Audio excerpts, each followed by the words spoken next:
आऊज़ु बिल्लाहि मिनश शैतानिर रजीम बिस्मिल्लाहिर रहमानिर रहीम रब्बि इश्रह ली सदरी व यस्सिर ली अमरी वहलुल उक़दतम मिन लिसानी यफ़क़हू क़ौली वजअल ली वज़ीरम मिन अहली रब्बि ज़िदनी इल्मा रब्बि ज़िदनी इल्मा रब्बि ज़िदनी इल्मा। आमीन। बिस्मिल्लाहिर रहमानिर रहीम। अस्सलामु अलैकुम व रहमतुल्लाहि व बरकातुहू।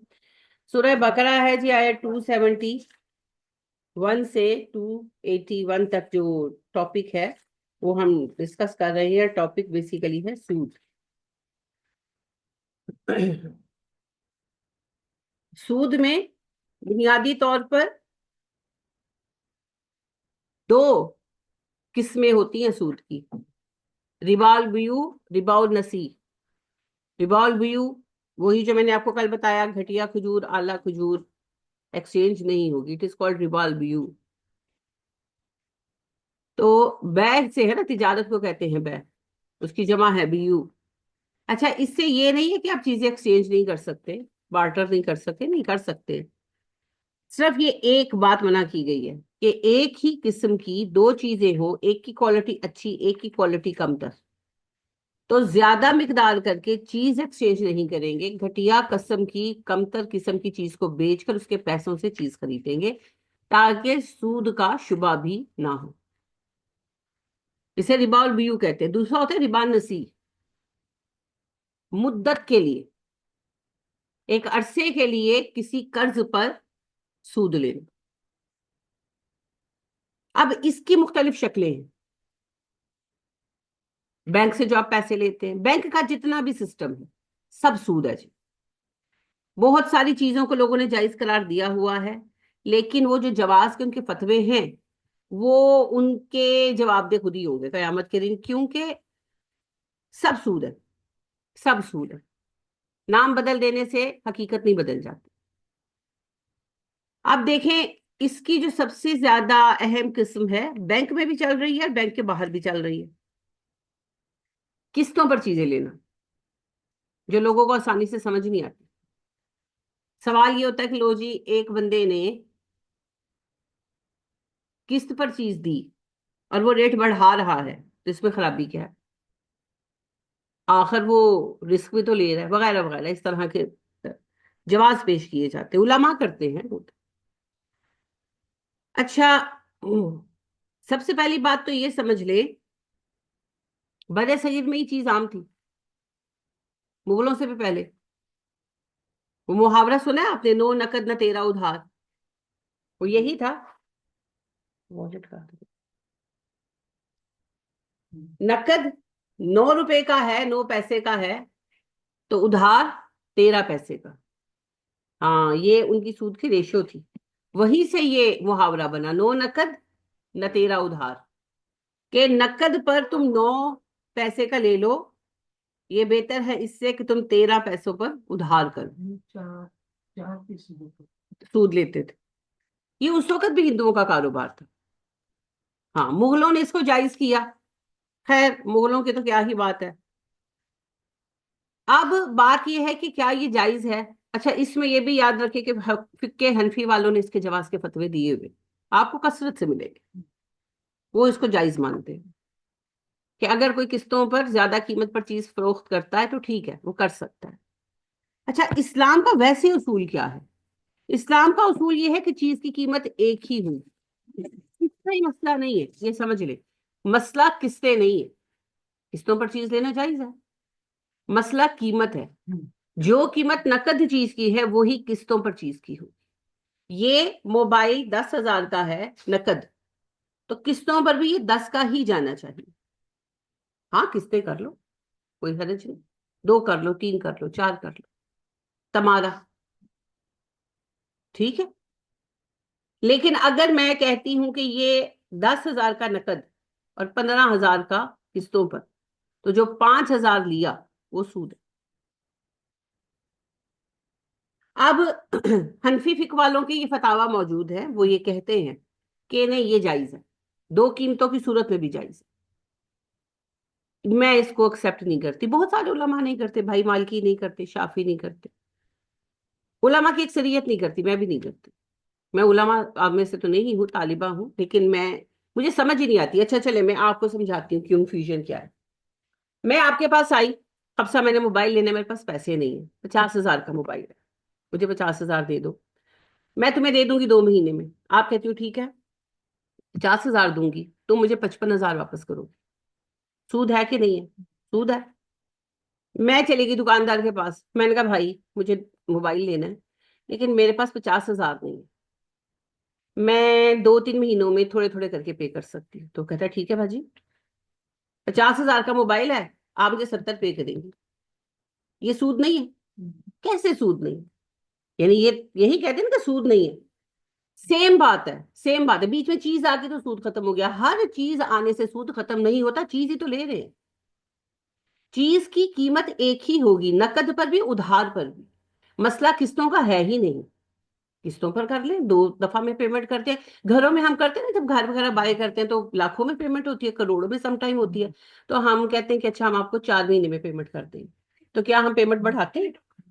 हाँ, टोकन मनी दे देते हैं। फिर फर्ज करें कि आजकल तो बैंकों के भी बड़े मसले हो गए, तो 2 करोड़ 3 करोड़ पे करना है तो इतनी बड़ी अमाउंट नहीं ट्रांसफर हो सकती, तो हम कहते हैं अच्छा हम आपको इतने इतने अरसे में देंगे, तो हम उसको पे करते हैं। तो क्या हम उस पर कीमत बढ़ाते हैं? नहीं बढ़ाते हैं ना। बस यही उसूल होना चाहिए, जो कीमत डिसाइड हो गई, और जो चीजें बाजार में बिकती हैं उनका एक रेट होता है। ये चीजें में तो हम बार्गेन कर लेते हैं ना। घर वगैरह की कीमत 100% सेटल्ड नहीं होती, हम उस पर बार्गेन कर लेते हैं, बार्गेन कर लेते हैं। अब आप देखें कि ये जो हमारे जोड़े हैं या ये मोबाइल वगैरह हैं, ये ऑलरेडी प्रॉफिट पर बेचे जा रहे हैं। अगर दुकानदार इसको 50,000 का सेल कर रहा है तो उसने 50 का तो नहीं लिया, वो अपना प्रॉफिट रख कर बेच रहा है।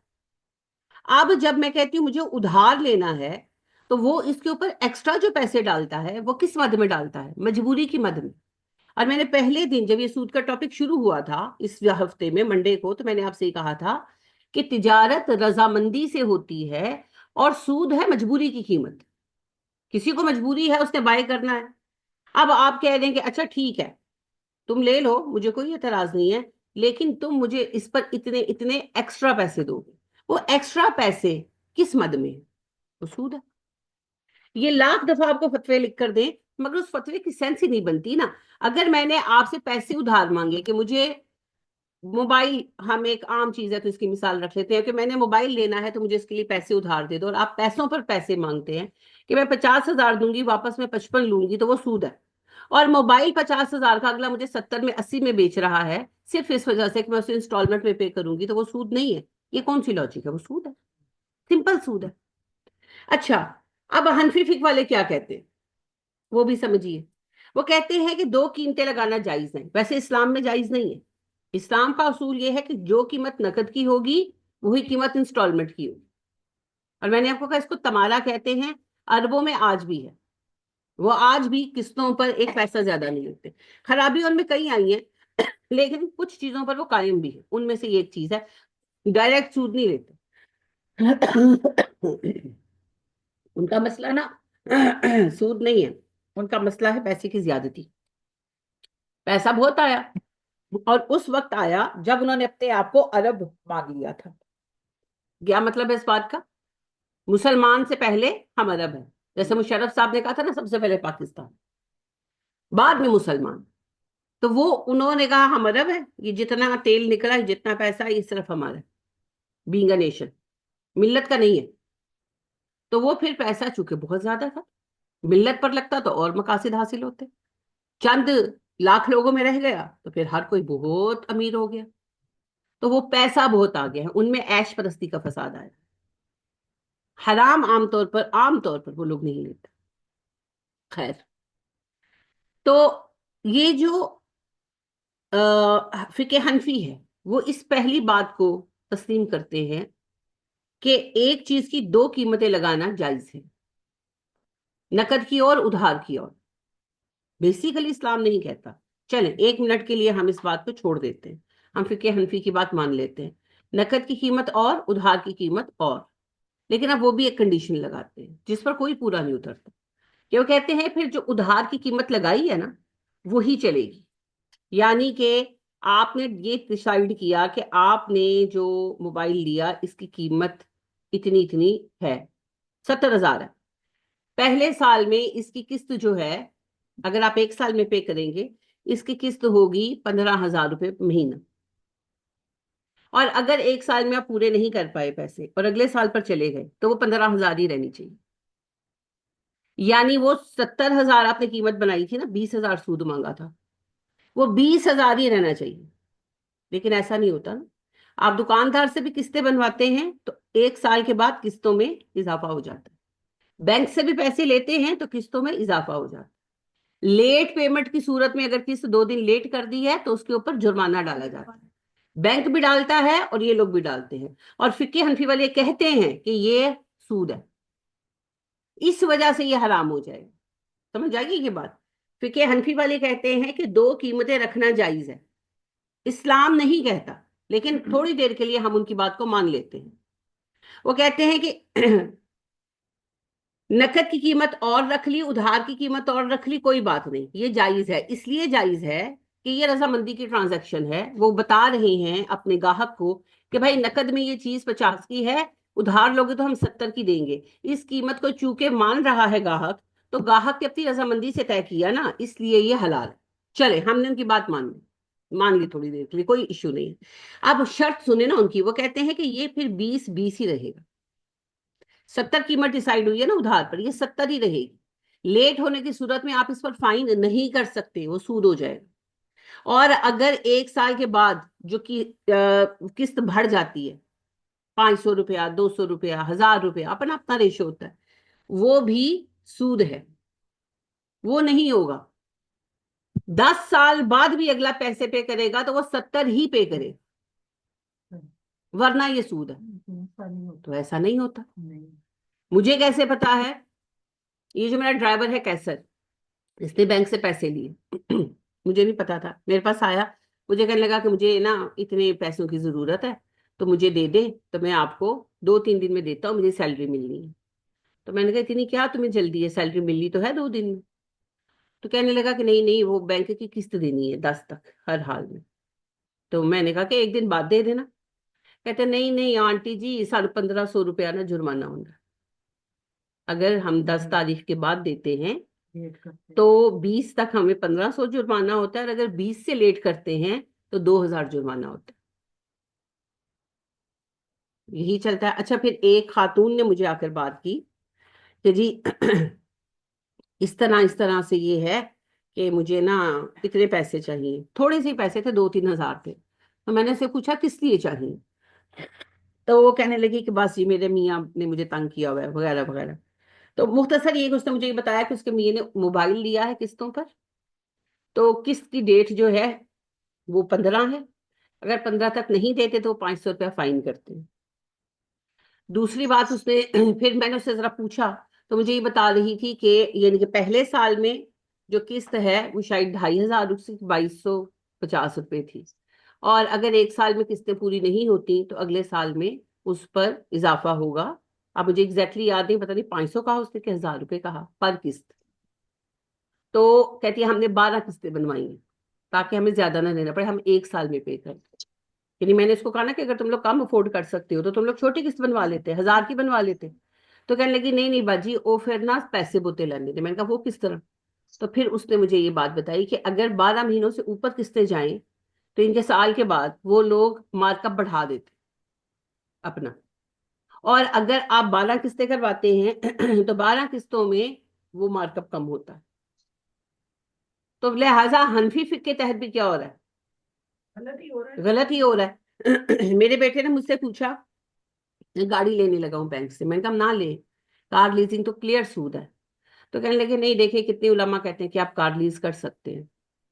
मैंने कहा हाँ, उनकी कंडीशन ये बताएं। मैंने उनसे पूछा, मैंने कहा आप ये बताएं कि जब आप कार लीज करेंगे तो क्या साल भर बाद आपकी किस्तें कितनी होंगी? कहने लगे कि देखिए 24 होती हैं कि 30 होती हैं, कुछ इसी तरह बनेगी, 24 या 32। मैंने कहा जब 12 महीने गुजर जाएंगे, आफ्टर अ ईयर नया ईयर शुरू होगा, तो वो आपका मार्कअप बढ़ाएंगे, रेस करेंगे? कहते हैं वो तो जाहिर है। तो मैंने कहा फिर ये तो फिके हनफी के मुताबिक भी सूद है, जिसकी आप आड़ लेने की कोशिश कर रहे हैं कि बहुत सारे उलमा कहते हैं। तो वो उलमा ये कहते हैं कि फिर आप जो पैसे ले रहे हैं ना, उसमें रेज नहीं होगा। वो कितने भी साल चले, 6 साल की किस्तें हैं, वो किस्त 2,000 है तो 2,000 ही रहनी चाहिए। और ऊपर आपने जो कीमत डिसाइड की 50 से 70, तो वो जो 20 का डिफरेंस है वो 20 का ही रहना चाहिए। और कीमत जो जैसे 70 तय हुई है तो वो 70 ही रहना चाहिए, उसके ऊपर एक पैसा भी आपने एक्स्ट्रा चार्ज किया तो वो सारा का सारा सूद का लेन देन हो जाएगा। तो मुझे कहने लगे ये क्या बात है, जब साल चेंज होगा तो पैसे की कीमत की वजह से पैसे तो वो ज्यादा लेंगे। तो मैंने कहा बेटे फिर सूद है, जानते बूझते खाना है तो आपकी मर्जी, मैं मुझसे तो फिर मशवरा ना मांगे। फिर खैर उन्होंने नहीं ली, लेकिन मैं आपको बता रही हूँ कि सब सूद है। अब देखें जो कारें बच्चे लेते हैं तो कार का तरीका क्या है, कार फाइनेंसिंग होती है, कार लीजिंग होती है। अब ये जो कार फाइनेंसिंग है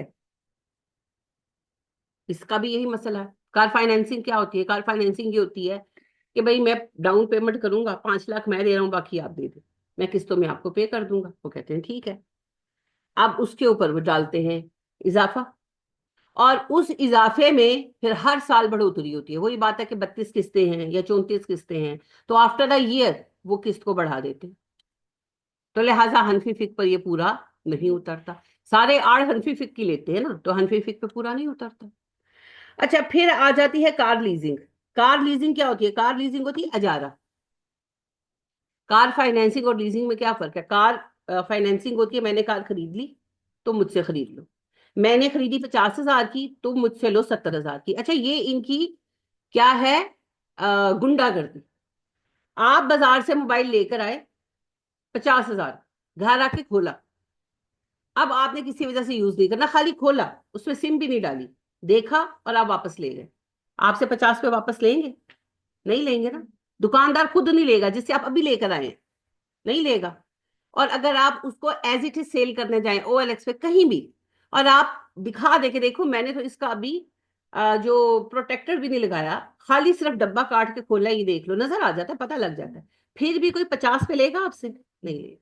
लेकिन बैंक ने बाजार से एक चीज खरीदी है, अब वो आपको डंडे के जोर से वो डबल कीमत पर ऑलमोस्ट दे रहा है। यानी कि 50,000 का मोबाइल है वो आपको 80 का बेचेगा, 85 का बेचेगा। 65 लाख की कार है तो वो आपको 90 की बेचे, 95 की बेचे, वो अपना जितना चाहे मार्कअप रखे। पहली तो यही गुंडागर्दी है। सेकंड हैंड चीज है ना, इस्तेमाल की है या नहीं की है, सेकंड हैंड चीज है ना। भूल गई कि बस समझ लो डब्बे से बाहर निकल आए तो सेकंड हैंड। जब आप चीज खरीद लेते हैं, आप इस्तेमाल करते हैं या नहीं करते, आप उसको बेचने जाते हैं, उसकी वैल्यू कम हो जाती है। सिर्फ बैंक है या फिर आपको किस्तों पर चीजें देने वाले इंस्टीट्यूट्स हैं कि जो क्या करते हैं, चीज खरीदते हैं और फिर वो चीज आपको ज्यादा कीमत पर बेचते हैं, और इस बात को सही भी मनवाना चाहते हैं। फास्ट टैग ये भी कहते हैं ना, क्लेम करते हैं कि जी उसकी अगले साल उसकी वैल्यू भी बढ़ जाती है, उसकी प्राइस भी रेज हो जाती है। यही तो सूद है। सूद देने वाला क्या कहता है, मैंने खफसा को 50,000 रुपया दिया और मैं कहती हूँ कि बीबी आप मुझे इस पर 2,000 पर मंथ सूद दोगी, प्रॉफिट दोगी भाई, मार्कअप दोगी, इंटरेस्ट दोगी, जो चाहे कह ले। अब ये मुझे एक साल में नहीं पे कर सकी, 2025 तुलू हो गया, तो मैं इनके पास जाती हूँ, इनको बुलाती हूँ, कहती हूँ कि भाई अब तो आप मुझे 2,200 देंगी। ये कहती है मैं 2,000 तो दे रही हूँ। मैं कहती हूँ तुम्हें नहीं पता पैसा डिवैल्यू हो गया, लिहाजा अब आप मुझे ज्यादा इंटरेस्ट दोगे या मेरे पैसे दे दो, मैंने क्या कहा। यही तो सूद वाले करते हैं। वो कहते हैं हमने पैसा दिया, पैसा 5 साल बाद वापस आया, वो जो पैसे की कीमत में डेफिसिट आया वो मुझे कौन पे करेगा, मैं क्या गलत कर रहा हूं। यही उनकी कहानी है, यही इनकी कहानी है। बस बीच में एक चीज रख दी है इन्होंने। और सारी दुनिया का मुसल्लमा असूल है कि सेकंड हैंड चीज आपने यूज की या नहीं की, कोई भी चीज ले ले, वही बात है, गाड़ी ले ले, आपने शोरूम से निकलवा ली, आपके घर पे खड़ी, आपने यूज नहीं की, आप हफ्ते बाद उसको बेचने जाएंगे, आपको वो कीमत नहीं मिलेगी।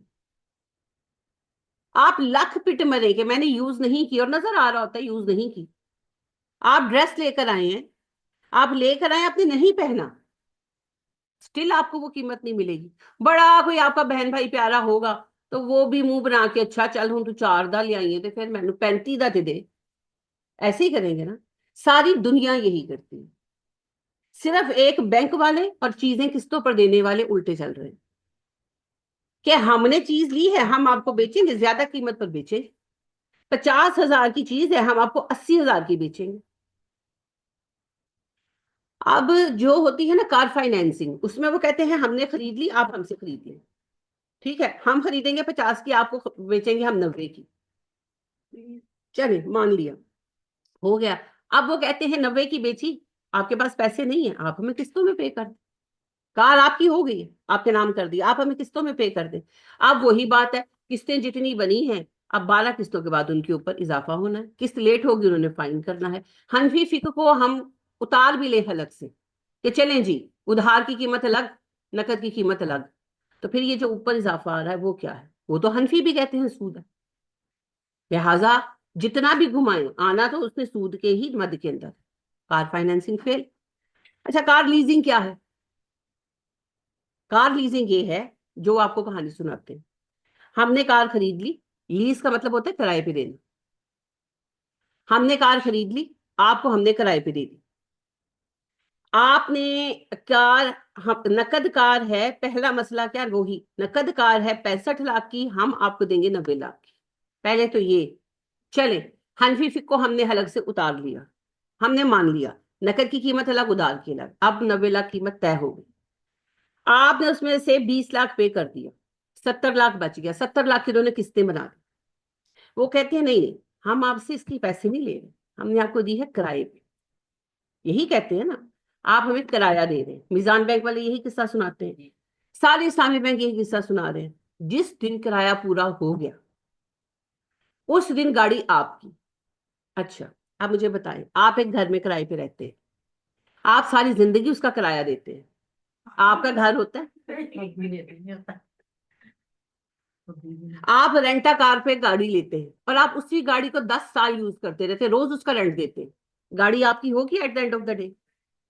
ते ए केड़ा असूल कढ़िया फिर साडे लिए? जिस दिन वो 90 लाख पूरा हो गया, वो आपको कहते हैं आपकी मर्जी है, आप इस किराए के अगेंस्ट गाड़ी ले लें या गाड़ी वापस करके हमसे किराया ले लें। ये शिक लिखी जाती है मुआहिदे के अंदर। तो वो कहते हैं देख, हमने आपसे सूद नहीं लिया, हमने आपसे किराया लिया है। अब किराए के मद में चाहे गाड़ी ले जाएं, चाहे आप किराया वापस ले लें हमसे, हमें गाड़ी दे जाएं। मुझे बताएं, किराए के अगेंस्ट कभी किसी को कोई चीज मिली है? आप वो बड़ी कीमत देंगे इतनी चला चला के। वो सारी बात छोड़ दे, वो तो आगे की बातें है ना। अभी तो आप बेसिक बात पे रुक जाए। किराया जो हम देते हैं किसी भी चीज को, और हम रोज देते हैं, वही बात है मकान। मैं जिस घर में आज मेरे भाई रहते हैं, हम मेरी वालदा की जिंदगी से उस घर में रहते हैं। हम उस घर में तकरीबन 15-16 साल किराए पे रहे हैं। फिर मेरे भाई ने घर खरीद लिया पैसे दे। तो आप एक घर में 20 साल किराए पे रहे और उसका किराया देते रहे, तो क्या आपको एंड पर ये होता है कि किराए के अगेंस्ट वो घर मिल जाए? तो ये किस तरह कर रहे हैं? सारा झूठ का पलंदा नहीं? ये है जी कार लीजिंग। यही कहानी आपको मिजान वाले सुनाते हैं। जब आप जाते हैं, आप कहते हैं भाई आप कार कैसे देंगे? सूद नहीं होगा। फैसल बैंक वाले, इस्लामी बैंकारी वाले, नहीं नहीं, कैसी बात कर रहे हैं? सूद तो हराम है। फिर आप हमारे साथ क्या करेंगे? हम गाड़ी खरीदेंगे, आपको हम किराए पे दे देंगे। जब किस्तें पूरी हो जाएंगी तो गाड़ी आपकी। और भाई, किराए के अगेंस्ट आप गाड़ी मुझे कैसे दे सकते हैं? अगर वो किराया है तो वो खत्म, तुसी बह जाओ इस कार च, कब्जा जमा लो। उन्होंने कहा देखो इस्लामी बैंक ने रूल कढ़िया है, हुकूमत ने पास किया, एने अरसे में तुम पैसे दिते ने कार मेरा। मजाक चल रहा है? अब आपको समझ आई कि कैसे बहाने हैं ये हिल्लत कैसे लाएंगे इसके अंदर? अच्छा, मुजारबा करेंगे जी, मुजारबा करेंगे। मुजारबा हलाल है इस्लाम में। मुजारबा ये होता है कि एक चीज मैं लेना चाहती हूँ, मेरे पास पैसे नहीं है। जैसे मैं पढ़ाती हूँ, मुझे लैपटॉप चाहिए अच्छे वाला, और मेरे पास उसकी पैसे नहीं है। मैं कहती हूँ कि भाई मुझे लैपटॉप चाहिए, आप कहती हैं अच्छा टीचर मैं ले देती हूँ, तो आप मुझे इसके पैसे इंस्टॉलमेंट में दे दें। ये मुजारबा है। इस्लाम को कोई एतराज नहीं है। आपने जाकर लैपटॉप खरीदा, फर्ज करें 1,20,000 का, आपने मुझे कहा कि मैंने 1,50 में देना है टीचर, मुझे जरूरत है, मैं डन कर लेती। चले ठीक है, वो आपका प्रॉफिट हो गया, जैसे ताजर प्रॉफिट लेता है, ठीक है हो गया। अब वो 1,50 ही रहेगा, चाहे मैं उस पैसे को आपको टाइम पे दे सकूं या मैं लेट हो जाऊं, होता है ना कि भाई मैंने ले लिया, अब मैं नहीं दे सकी, हमने 6 किस्तें बनाई थी, मैं दूसरी किस्त में ही अटक गई, किसी मुसीबत में फंस गई, मैं अब आपको कहती हूँ कि यार मैं दे दूंगी, हर हाल में दूंगी, मुझे थोड़ा टाइम दे दो। आप खुशी से दें, आप रो के दें, आप सड़ के दें, आप पिट के दें, आपको टाइम देना पड़ेगा। और आप जो है जिस वक्त मैं 6 साल बाद आपको पैसे दूंगी, अब वही 1.85 ले सकती हूँ। दूसरी सूरत ये हो सकती है कि आप डील कैंसिल करके मुझसे लैपटॉप ले जाए, जो किस्तें मैंने पे किए मुझे वापस कर दें। 2 ही रास्ते हो सकते हैं। ये रास्ता नहीं हो सकता कि मैं आपके उन पैसे, यानी कि मैं कहूं कि मुझे टाइम चाहिए तो आप कहेंगे ठीक है फिर टीचर आप मुझे 1.80 दोगी, साल बाद देना है ना, टाइम बढ़ा रही हो, 1.80 दोगी। साल बाद मैं कहती हूँ कि मैं तो अभी भी नहीं कर सकी, ठीक है तो 2 लाख दे देना। बैंक तो यही करता है मजारबत में, वो आपको पहले चेक दे देते हैं। यहां तक ठीक है कि मैंने ये मशीन लेनी है, मैं लेना चाहता हूं, मेरे पास पैसे नहीं है, बैंक कहता है मैं आपको बाय कर देता हूँ। जब तक आप किस्तें पूरी नहीं करेंगी मशीन मेरे नाम रहेगी, जब आप पूरी कर देंगे आपके नाम हो जाएगी। बिल्कुल सही है, यहां तक बिल्कुल सही है, कोई खराबी नहीं है। खराबी कहाँ आती है? 1 साल के बाद किस्तों का रेशो चेंज हो जाता है। अगर आप टाइम मांगते हैं तो वो आपका मार्कअप बढ़ा देते हैं। और आखिरी चीज ये आ जाती है कि जब कोई मसला बड़ा पेश आ जाता है, कोई मशीन है करोड़ 2 करोड़ की और उस पर वो नहीं दे सकते, पैसे नहीं दे सकते, तो फिर ये कुर्की के कागजात ले आते हैं। मशीन वापस लेकर जा सकते हैं, वो दुरुस्त है, लेकिन ये जो फिर घर सेल करवाते हैं और सारा कुछ, वो भी सारा गलत हो जाता है। जिस चीज के अगेंस्ट बात चल रही है बस उसी तक बात रहेगी, वो फिर अगली चीजें आ जाती हैं। तो आप बता रही थी कि हल्की की जो है कि जी कीमत खरीद से अगर हम उधार किस्त पे दे रहे हैं तो बढ़ा लेंगे, तो फिर वो तो सेम चीज होगी ना। नहीं, मुजारबत और ये अलग अलग है। मुजारबत में ये होता है कि अगले को आप ये कहते हैं कि मुझे ये चीज बाय करनी है, तो वो कहता है कि भाई मैंने ये चीज बाय करनी, आपने बाय करनी, मैं आपके बिहाफ पर बाय कर रहा हूं, मैं ताजर हूँ।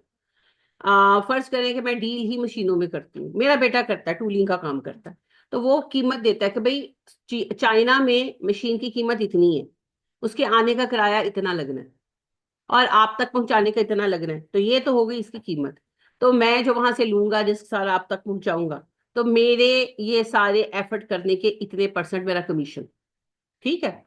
तो वो कमीशन डिसाइड करके अगला एक्सेप्ट करता है, कमीशन के ऊपर ही होता है, बाकी चीजें तो तय है। मशीन की कीमत वहां तय है, जो शिपमेंट होनी है वो तय है, और जो क्या वहां उतरता है पोर्ट, पोर्ट से फिर घर तक आने के भी चार्जेस तय हैं। तो वो जो कमीशन है वो उस पर थोड़ा बार्गेन होता है और फिर वो सेट हो जाता है, तो कमीशन तयशुदा होता है, ये वही कमीशन है, ये लोग अपना मांगते हैं, तो वो क्लियरली बताते हैं आप, ठीक है। उसमें जायज है क्योंकि ये है तिजारत, ये तो ऐसे होगी, इसी को मजारबत कहते हैं। तो मजारब का मतलब ये होता है कि वो बंदा जो आपके बिहाफ पर अपनी रकम से आपको चीज खरीद दे, आप उसको चीज इंस्टॉलमेंट में दे दे, उसको नफा क्या होता है? उसका नफा होता है कमीशन। उसने चीज खरीदी तो कंपनी भी कमीशन देगी, उसने चीज बेची तो जिसने खरीदी वो भी उसको कमीशन देगा। तो वो जो कमीशन है वो इन शेप ऑफ प्रॉफिट उसको चलेगी, और पैसे उसको जो है वो किस्तों में आएंगे। तो ये होती है तिजारत। ज्यादा सब ताजर यही करते हैं जो कपड़ा खरीद के लाते हैं वगैरह, बेसिकली तिजारत यही है कि वो लोग मंडियों से उठाते हैं कम कीमत के ऊपर, अपना कमीशन रखकर बेच देते हैं, और उनको पैसे, जाहिर है जब माल बिकेगा पैसे तो उनके तब पूरे होंगे। लेकिन ये है कि वो जो कमीशन आ रहा है, थोड़ी उनको जो है वो दे रही है कमीशन बनाने वाली फैक्ट्री, और जो ग्राहक खरीद रहा है उसका जो बीच में फर्क आ रहा है, उसी से वो अपने पैसे अर्न करता है। तो यही तिजारत है दरअसल। तो मुजारबत उसी की एक शक्ल है और ये हलाल है। लेकिन जो चीज ली गई है किस्त के ऊपर, उसका मामला ये है कि वो अपना वो बेनिफिट जो है वो तो पहले ही ले चुका। जब उसने चीज ली, मोबाइल वाले ने मोबाइल लिए, तो उसने वहां से जो कीमत में कमी है, और जिस भी ग्राहक को उसने बेचना है उसके लिए जो कीमत नकद की रखी है, उसके अंदर ये दोनों तरफ की कमीशन आ रही है, और वो बेनिफिट वो अपना रख रहा है। अब उधार वाले को जब वो ज्यादा कीमत चार्ज करता है तो दरअसल वो एक्स्ट्रा चार्ज करता है, उधार के लिए चार्ज करता है, वो उधार पर बेनिफिट मांग रहा है। जो उसकी मेहनत का बेनिफिट था वो तो नकद के अंदर है, हाँ डिसाइडेड है। अब वो उधार के ऊपर जो एक्स्ट्रा मांग रहा है ना, वो एफर्ट पे नहीं मांग रहा, वो उधार के ऊपर मांग रहा है। और नबी सल्लल्लाहु अलैहि वसल्लम ने क्या कहा? हर वो कर्ज जिस पर नफा लिया जाए सूद है। इसलिए तो दोनों में फर्क है, बहुत बड़ा फर्क है। तो मुजारबत हलाल है। हराम ये इस वजह से करते हैं कि हर साल के बाद किस्तें बढ़ जाएंगी, हर साल के बाद जो अगर आप दे नहीं सके तो आपको फाइन पड़ेगा। ये वाली चीजें जो है ये ना हो तो ठीक है। इन्होंने वैसे मिजान बैंक वालों ने मुजारबत में थोड़ा चेंज किया हुआ है, अच्छा चेंज किया हुआ है कि ये किस्त बढ़ाते नहीं। हाँ, इनसे एक डील हुई थी मुजारबत की, तो उसमें 3 साल की किस्तें थी, तो उसमें उन्होंने पैसे नहीं बढ़ाए थे, एक ही रेशो रखी थी। एक ही रेशो रखी थी। तो मजारबत इटसेल्फ जायज है, हाँ मजारबत बिल्कुल जायज है, लेकिन मजारबत के साथ ये जो बैंकिंग की दुम लटका देते हैं ना, वो हटा दें, फिर मजारबत जायज। फैसल बैंक वालों पर केस भी हुआ था, फैसल बैंक वालों पर मजारबत की ही मद में केस हुआ था कि जब ये मजारबत कर रहे हैं और हलाल बैंकिंग कर रहे हैं, तो फिर ये जो साल के बाद किस्त बढ़ाते हैं और किस्त लेट होने पर फाइन करते हैं, ये क्या है।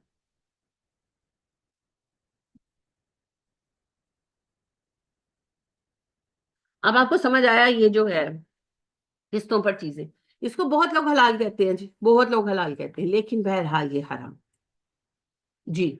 मुझे ये जैसा आप कह रहे हो कि 1 साल के बाद कीमत बढ़ जाती है, जैसा लोग रेंट पे घर लेते हैं 1 साल के बाद उन्होंने भी बढ़ाना होता है, वो वो किस। कीमत नहीं होती ना, वो रेंट होता है। देखिए यही तो बुनियादी फर्क है, वो रेंट है, घर आपको मिलेगा।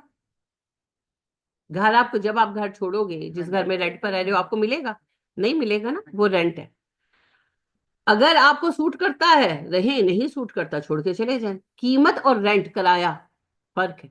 हर साल में से जो बढ़ाते हैं 10% जो बढ़ाते हैं। नहीं, वो सूद में नहीं आता ना। कि वो हमें घर तो नहीं ना मिल रहा उसके बदले, वो तो रेंट बढ़ा रहे हैं। कीमत का उधार करना और किराया देना, ये दो अलग अलग चीजें।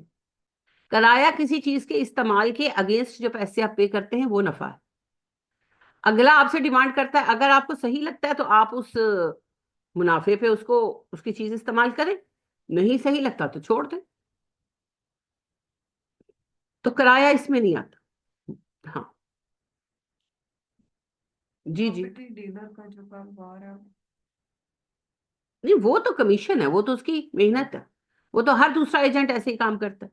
बहन कह रही है प्रॉपर्टी डीलर जो घर का करवा रहा है, वो तो मेहनत कर रहा है। कितने घर दिखाते हैं, फिर एक घर पसंद आता है, 10 घर दिखाए, ले लेके फिरे, क्वारी की, फिर उसने जो है आपकी डील कराई, बहस की, एग्रीमेंट कराया, वो जो उसने अड्डे गोडियां रगड़े, वो उसके पैसे ले रहे। तो वो जायज है, वो तो मेहनत है, वो तो मेहनत है। नबी करीम वसल्लम ने पहला काम क्या किया था? कमीशन एजेंट का किया था। आप सल्लल्लाहु अलैहि वसल्लम जब बड़े हुए हैं, तो आपने अबू तालिब से कहा कि मैं अब काम करना चाहता हूँ, तो मैं कैसे करूँ? उन्होंने कहा भतीजे आपके अब्बा तो कुछ छोड़ कर नहीं गए और मेरे पास भी पैसे नहीं हैं। तो आप सल्लल्लाहु अलैहि वसल्लम ने बात की। सायब बिन उबई सायब हैं, सहाबी हैं, बाद में मुसलमान हुए। तो मक्के के एक सरदार हैं, एक मालदार आदमी थे, उनके जाते थे काफले वगैरह। तो उनसे कहा कि आपका माल मैं लेकर जाऊं। पता चला कि वो ढूंढ रहे हैं कोई बंदा कि जो उनका माल लेकर जाए। तो आप सल्लल्लाहु अलैहि वसल्लम ने उन्हें ऑफर की कि मैं ले जाऊं। उन्होंने कहा आप ले जाओ। तो आप सल्लल्लाहु अलैहि वसल्लम उनका माल लेकर गए। कुछ और लोगों ने भी थोड़ा थोड़ा माल दिया अपना, लेकिन वो थोड़ा था, मेन बड़ा माल जो था वो सायब बिन उबई सायब का था। तो वो आप सल्लल्लाहु अलैहि वसल्लम ने बेचा। रेशो क्या तय हुई वो नहीं आता, बहरहाल कोई रेशो तय हुई थी कि आप मुझे प्रॉफिट में से रेशो दीजिएगा। तो वो जो भी तय हुई, 2%, 3%, 1%, पता नहीं क्या तय हुई। तो वो आप सल्लल्लाहु अलैहि वसल्लम वापस आए, तो वो आपने, आपको जिस जिसका माल लेकर गए तो उन्होंने आपको परसेंटेज पे की। तो वो अम्मा खतीजा ने आपका सुना, तो फिर आप सल्लल्लाहु अलैहि वसल्लम को अपना माल देकर भेजा। तो कमीशन पर ही लेकर गए थे ना। उन्होंने कहा कि जितना आपको पिछले साल दूसरों ने दिया था, मैं आपको उससे डबल प्रॉफिट दूंगी, परसेंटेज दूंगी। तो अगर दूसरों ने 2% दिया तो अम्मा ने 4% दिया, तो आप लेकर गए।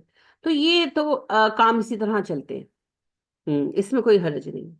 ये कमीशन है, काम आपको काम करवाना है, आपके पास टाइम नहीं है, आप दूसरे को कह देते हैं, वो आपके बिहाफ पर ढूंढ ढांड कर सारा कुछ तैयार करके आपके सामने रख देता है। मेहनत के पैसे मेहनत के पैसे। जिस तरह कल हम बात कर रहे थे ना कि जो स्टोर्स हैं बड़े बड़े हाँ सुपर जी। स्टोर्स, वो किस बात के पैसे लेते हैं? जो मेहनत आपने करनी है वो आपके बिहाफ पर कर देते हैं।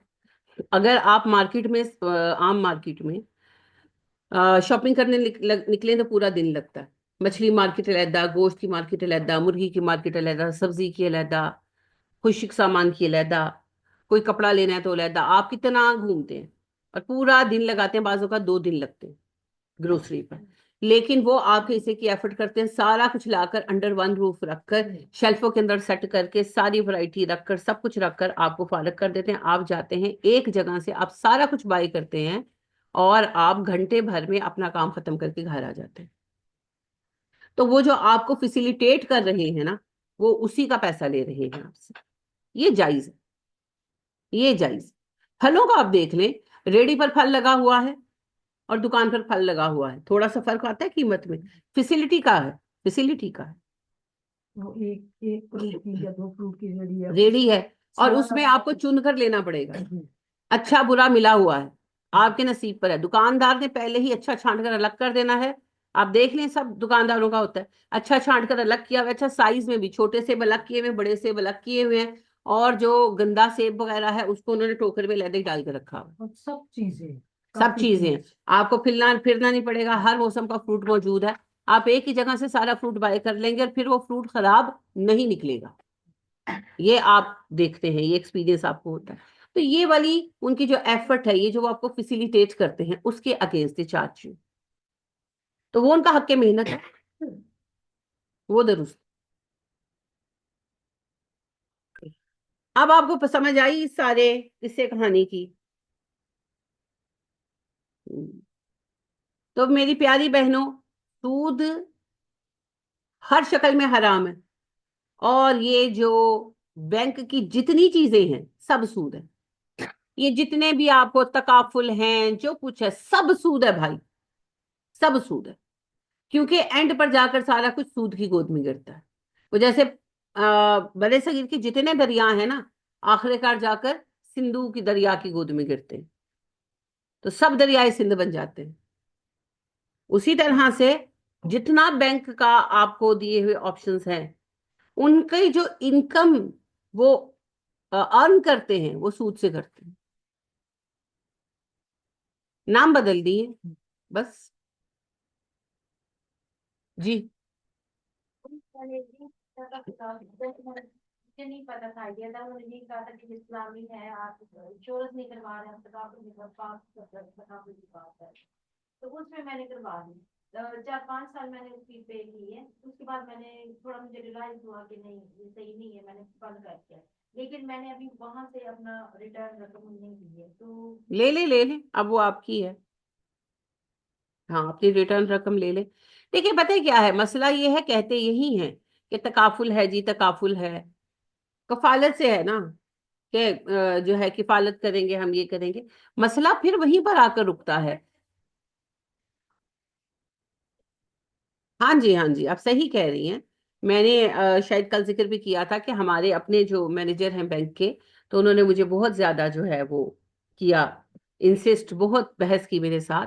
वो मुझे कह रहे थे कि एक तकाफुल ले ले, एक तफका, पिछले साल एंडिंग पर ना, नवंबर दिसंबर के मंथ, तो उन्होंने फोन करके बुलवाया कि आए बाजी, आए बाजी। तो फिर गए हम। तो फिर वो बहुत देर लगे रहे, तो फिर फाइनली मेरे मियाँ उनसे बहस करते रहे। फिर मेरी, वो कहते 100 सुनार दी ते एक लुहार दी। मैं तो लुहार बंदा ही हूं। मैंने कहा मेरी गल सुनो, ਤੁਹਾਡਾ ਸਾਰਾ ਸਿਸਟਮ ਪੰਜਾਬੀ में ही कहा, मैं कहा मेरी गल सुनो उस्मान भाई, ਤੁਹਾਡਾ ਸਾਰਾ ਸਿਸਟਮ ਸੂਦ ਤੇ ਚੱਲਦਾ ਹੈ। ਸੂਦ ਦੇ ਇਸ ਨਾਲੇ ਜੋ ਤੁਸੀਂ ਮੈਨੂੰ ਹਲਾਲ ਪੈਸੇ ਕਿੱਥੋਂ ਕੱਢ ਕੇ ਦਿਓਗੇ? हाउ? और अगर आप ये कहते हैं कि हम आपके पैसे कारोबार में ही लगाएंगे, तो पहली बात तो ये कि आप कैसे मुझे बताएंगे को कारोबार गैर सूदी है। और सबसे अहम बात यह है कि अगर एक हलाल साफ सुथरे खाने के बर्तन में या कोई तालाब वगैरह है, उसमें गंद का नाला गिरना शुरू हो जाए, तो सारा आलूदा हो जाएगा।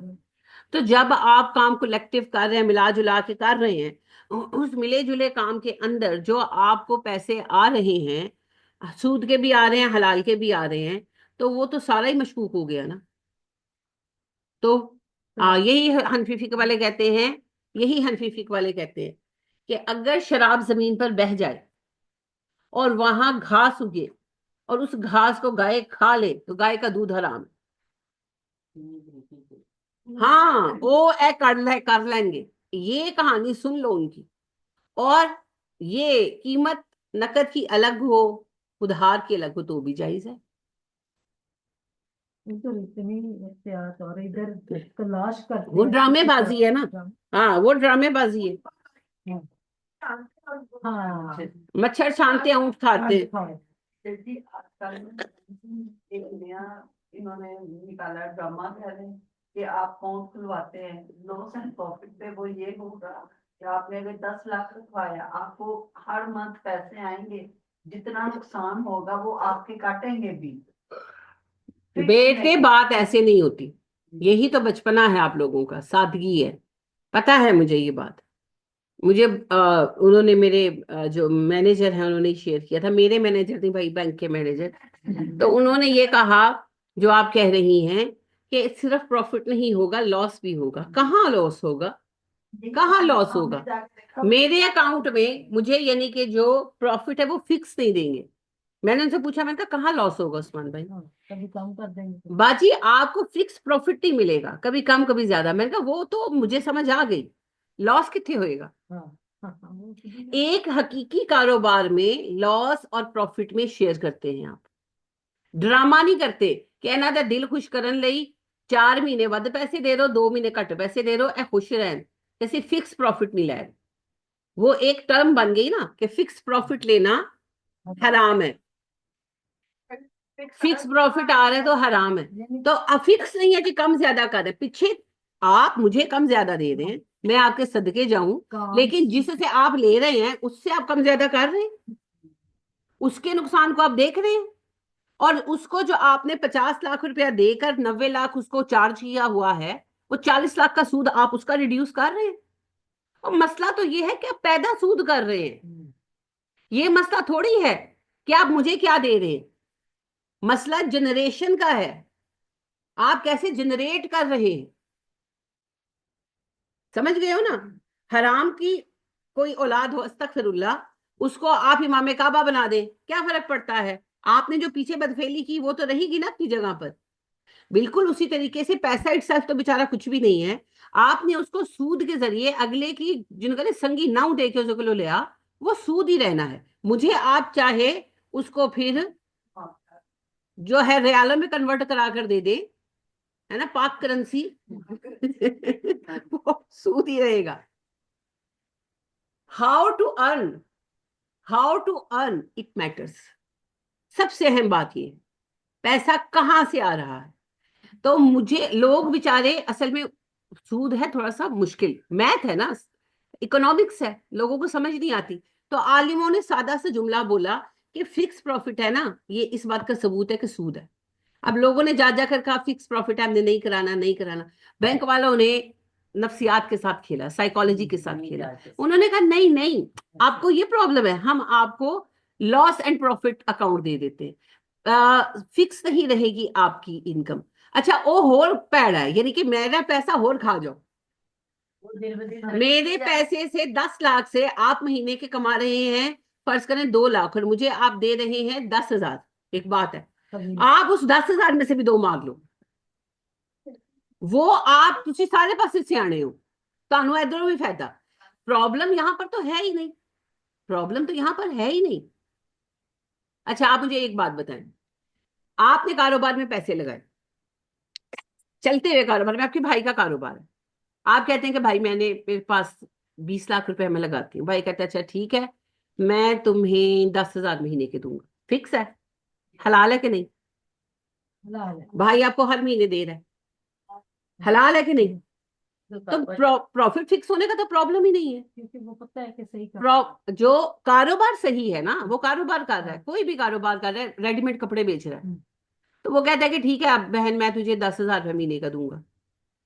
वो कम है ज्यादा है वो हो सकता है, वो ज्यादा अर्न कर रहा हो आपको कम दे रहा हो वो, लेकिन आपने डन कर लिया अपनी खुशी से कि ठीक है मेरा काम चलता है तो इतना ही ठीक है, पैसे भी सेफ है मेरे, हलाल है ना, तो फिर फिक्स होने का तो प्रॉब्लम ही नहीं है। प्रॉब्लम फिक्स होने का नहीं है, प्रॉब्लम ये है कि कहां से अर्निंग जनरेट हो रही है, तिजारत से कि सूद से। वो हमारी बाहमी रजामंदी है। मैं कहती हूँ देखिए पता है क्या होता है, शराकत की शक्लें होती है। शराकत असल तो ये होती है 10 पैसे आपने डाले 10 पैसे मैंने डाले और हम मिलकर काम कर रहे हैं, दोनों सुबह जाते हैं दुकान खोलते हैं काम करते हैं खपते हैं, अब 50-50 चल रहे हैं, लॉस में भी हर चीज में भी। एक बात ये है कि मैं कहती हूँ भाई बच्चे कॉलेज जाने लग गए हैं, खर्चे बढ़ गए हैं, मेरे पास थोड़ी सी इन्वेस्टमेंट है, तू मेरा भाई है, तेरा काम चल रहा है, थोड़े से डाल ले, तो इतने से जो मुझे देगा ना पैसे, मुझे आसानी हो जाएगी। भाई कहते हैं अच्छा तू मेरी बहन, मैं तुझे ना नहीं करता, मैं डाल लेता हूँ तेरे पैसे, पर काम में तू हिस्सा नहीं डाल रही, मैं खाली तेरे पैसे डाल रहा हूँ, तो मैं तुझे ज्यादा नहीं दूंगा, मैं तुझे 10,000 दूंगा। आप मान जाते हैं, आप कहते हैं चलो ठीक है।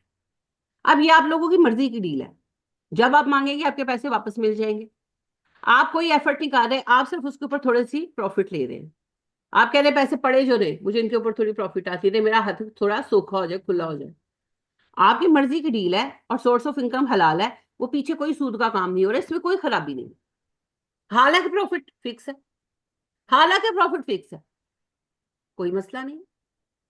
अगर कल को लॉस होगा, अल्लाह ना करे कोई बड़ा लॉस हो गया, अस्तगफिरुल्लाह, दुकान को आग लग गई, आप जो नुकसान होगा वो सबका होगा, वो आपका भी होगा।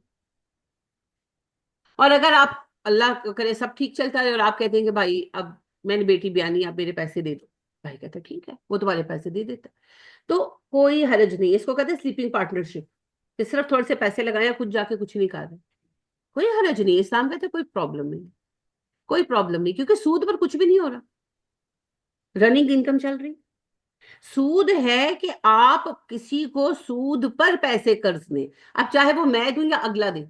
मैं बैंक को पैसे देती हूँ, बैंक उन पैसों को सूद पर लोगों को देता है, या चीज लेकर सूद पर देता है, लीज वगैरह करता है, उससे वो पैसे लेता है और उन पैसों से मुझे देता है। तो फिर वो चाहे मेरी इनकम बढ़ाएं कम करें, आ तो सूद से ही रही है ना, हराम तो हराम ही रहेगा।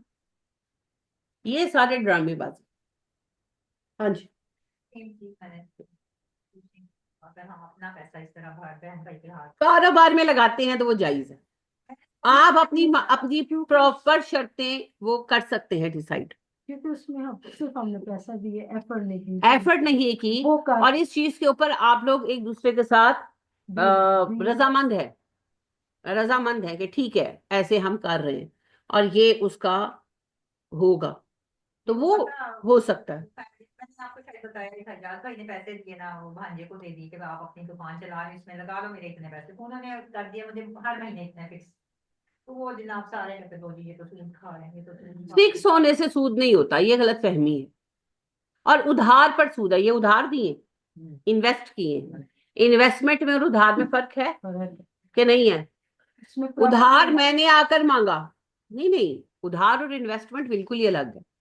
मैंने आपसे आकर कहा मुझे मेरी जरूरत के लिए, मेरी बेटी की शादी है, मुझे 10 लाख रुपए उधार चाहिए। दूसरा इन्वेस्टमेंट ये नहीं, इन्वेस्टमेंट ये है मेरे पास 10 लाख रुपए एक्स्ट्रा पड़ा है, बेटे तेरा कारोबार चल रहा है, मैं उसमें लगाती हूँ, तुम मुझे थोड़ा प्रॉफिट दे देना। उधार में कोई किसी का काम नहीं करता, अगला पैसा लेकर यूज कर लेता है, जब उसके पास होंगे वापस कर देगा। इन्वेस्टमेंट तो काम में लगनी है। शरीक का असल माना ये होता है कि जाकर साथ काम भी करो। आप कहते हैं नहीं नहीं, मेरे तो गोडियां से दर्द है, अखा तो मैंने दिसदा नहीं, सुनाई मैंने देंदा नहीं, मैं की काम करना है, मैं तो चाहना मेरे को 10 लाख रुपया पे किधर लग जाए, मैं थोड़े थोड़े पैसे आते रहे, मैं बिल तार दिया करा। अब भतीजा कहता है अच्छा चाचा जी हुण ਇਹ गल तो मुश्किल है, चलो फिर ऐसा करना, मैं तुहानू 10,000 महीना देंगा, 1 लाख पिछे 1,000, तुहानू कबूल है? ਜਦੋਂ ਤੁਸੀਂ ਲੈਣੇ ਹੋਣਗੇ ਤੁਸੀਂ वापस ले लियो। तो वो कहते हैं ठीक है मुझे मंजूर है। अब वो पैसा कहाँ गया? दुकान में। दुकान फर्ज करें कपड़ों की है, अब वो कपड़ा आता है, सेल होता है, वो 10 लाख ऐड हो गया ना, 10 लाख का ज्यादा कपड़ा आ रहा है, ज्यादा ऐड हो रहा है, ज्यादा बिक रहा है। अब वो 10 लाख से फर्ज करें उसकी महीने की जो प्रॉफिट आती है वो 1 लाख रुपए आती है, उस 10 लाख के अगेंस्ट फर्ज कर ले, वो उसमें से 90 खुद रख लेता है, 10 चाचे को दे देता है, तो ठीक है, चाचा ने मंजूर कर लिया ना। दूसरी बात यह है कि उसने एफर्ट भी तो की, उसने इतनी एफर्ट की, खपा खपाया, चाचा जी को तो घर बैठे बिठाए मिल गया।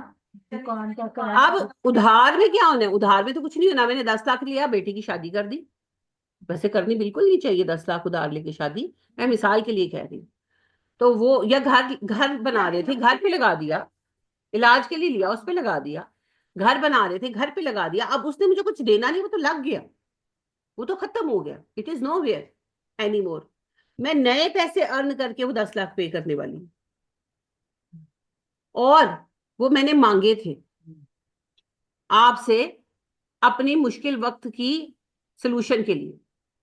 लेकिन इन्वेस्टमेंट तो आपकी वो बचत है जो आपने कारोबार में लगाई है, और वो कारोबार में मौजूद है, वो पैसा एज इट इज मौजूद है कारोबार में। जब आप मांगेंगे थोड़ा सा टाइम लेकर, 2-4 महीने लेकर वो कारोबार में से निकाल लिया जाए। समझ गए? तो बड़ा फर्क है, उधार और चीज है, इन्वेस्टमेंट और चीज है। उधार के ऊपर आप पैसे लेते हैं, that is another thing. Investment में पैसे लेते हैं, दैट इज अनदर थिंग। अच्छा, एक और चीज समझ लें, ये चीज समझ लेंगे ना, ये आपका जहन क्लियर हो जाएगा। मसला ये नहीं है कि बैंक मुझे प्रॉफिट देता है फिक्स, ये मसला नहीं है, ये मसला है ही नहीं। मसला ये है कि बैंक जो रकम जनरेट कर रहा है, वो जिनको पैसे देता है उनसे सूद लेता है। वो उनसे सूद लेना बंद कर दे, मुझे फिक्स प्रॉफिट देता है, कोई प्रॉब्लम नहीं। कारोबार में लगाएं, किसी भी कारोबार में लगाएं, कोई हर्ज नहीं। मसला ये नहीं है कि वो मुझे फिक्स प्रॉफिट दे रहा है। बड़े पैमाने पर कारोबार करने के लिए इस तरह की चीज की जा सकती है, कोई हर्ज नहीं। मैंने बैंक में पैसे लगाए, फर्ज करेंगे एक सही इस्लामी बैंक है जो कारोबार में पैसे लगा रहा है, और सही वाले कारोबार में, गैर सूदी कारोबार। अब जाहिर है वो सारी एफर्ट कर रहे हैं ना, तो उस एफर्ट के अगेंस्ट वो मुझे मेरी रकम के अगेंस्ट थोड़े से पैसे देते हैं, जो भी रेशियो है मुझे नहीं पता, चले वही हम कर लेते हैं, 1 लाख के पीछे 1,000 रुपये। मेरा पैसा सेफ है, ऑन डिमांड मुझे मिल जाएगा, सारा काम वो कर रहे हैं, मैं तो सिर्फ थोड़ा पैसे देकर तो उसका सुख ले रही हूँ। तो वो इन्वेस्ट किए हैं, मैंने एक्चुअली इन्वेस्ट किए हैं बैंक में। यहां तक बात सही है। मसला यहां पर आता है कि बैंक उसको कहां पर लगाता है। बैंक उसको देता है सूदी कर्जों में, और सूद के जरिए प्रॉफिट जनरेट करके मुझे वापस करता है। अगर वो अपने एज पर सूद खत्म कर दे तो मेरी इन्वेस्टमेंट ठीक हो जाएगी। लेकिन वो अपनी इन्वेस्टमेंट ठीक नहीं कर रहे, वो मेरे साथ ड्रामे कर रहे हैं कि तेनू घट दे दांगा बीबी, तेनू वादे दे दांगा। ओ भाई, तुम मुझे 1 रुपया देते हो तो सूद से लिया है, और तुम मुझे 100 रुपए देते हो तो तुमने सूद से लिए। प्रॉब्लम ये नहीं है कि तुम मुझे 10,000 क्यों दे रहे हो, प्रॉब्लम ये है कि 10,000 ला कहां से रहे हो। तो वो मेरे इन्वेस्टमेंट में खराबी नहीं है, खराबी बैंक के इन्वेस्टमेंट में है। बैंक अपनी इन्वेस्टमेंट ठीक करे तो मेरा तो खुद ही सही हो जाएगा। समझ आइए आप? पार्टनर जिसका अभी आप बता रहे हैं, क्या उसकी रेशो कम होगी एक्टिव पार्टनर के नस्बत? आमतौर पे कम होती है, और होनी भी चाहिए, क्योंकि एक्टिव पार्टनर लेता है ना अपने एफर्ट के अगेंस्ट भी, रिस्क लेता है, मेहनत करता है। तो जो स्लीपिंग पार्टनर है, इसके दो इसको खसूसियात हासिल होती हैं।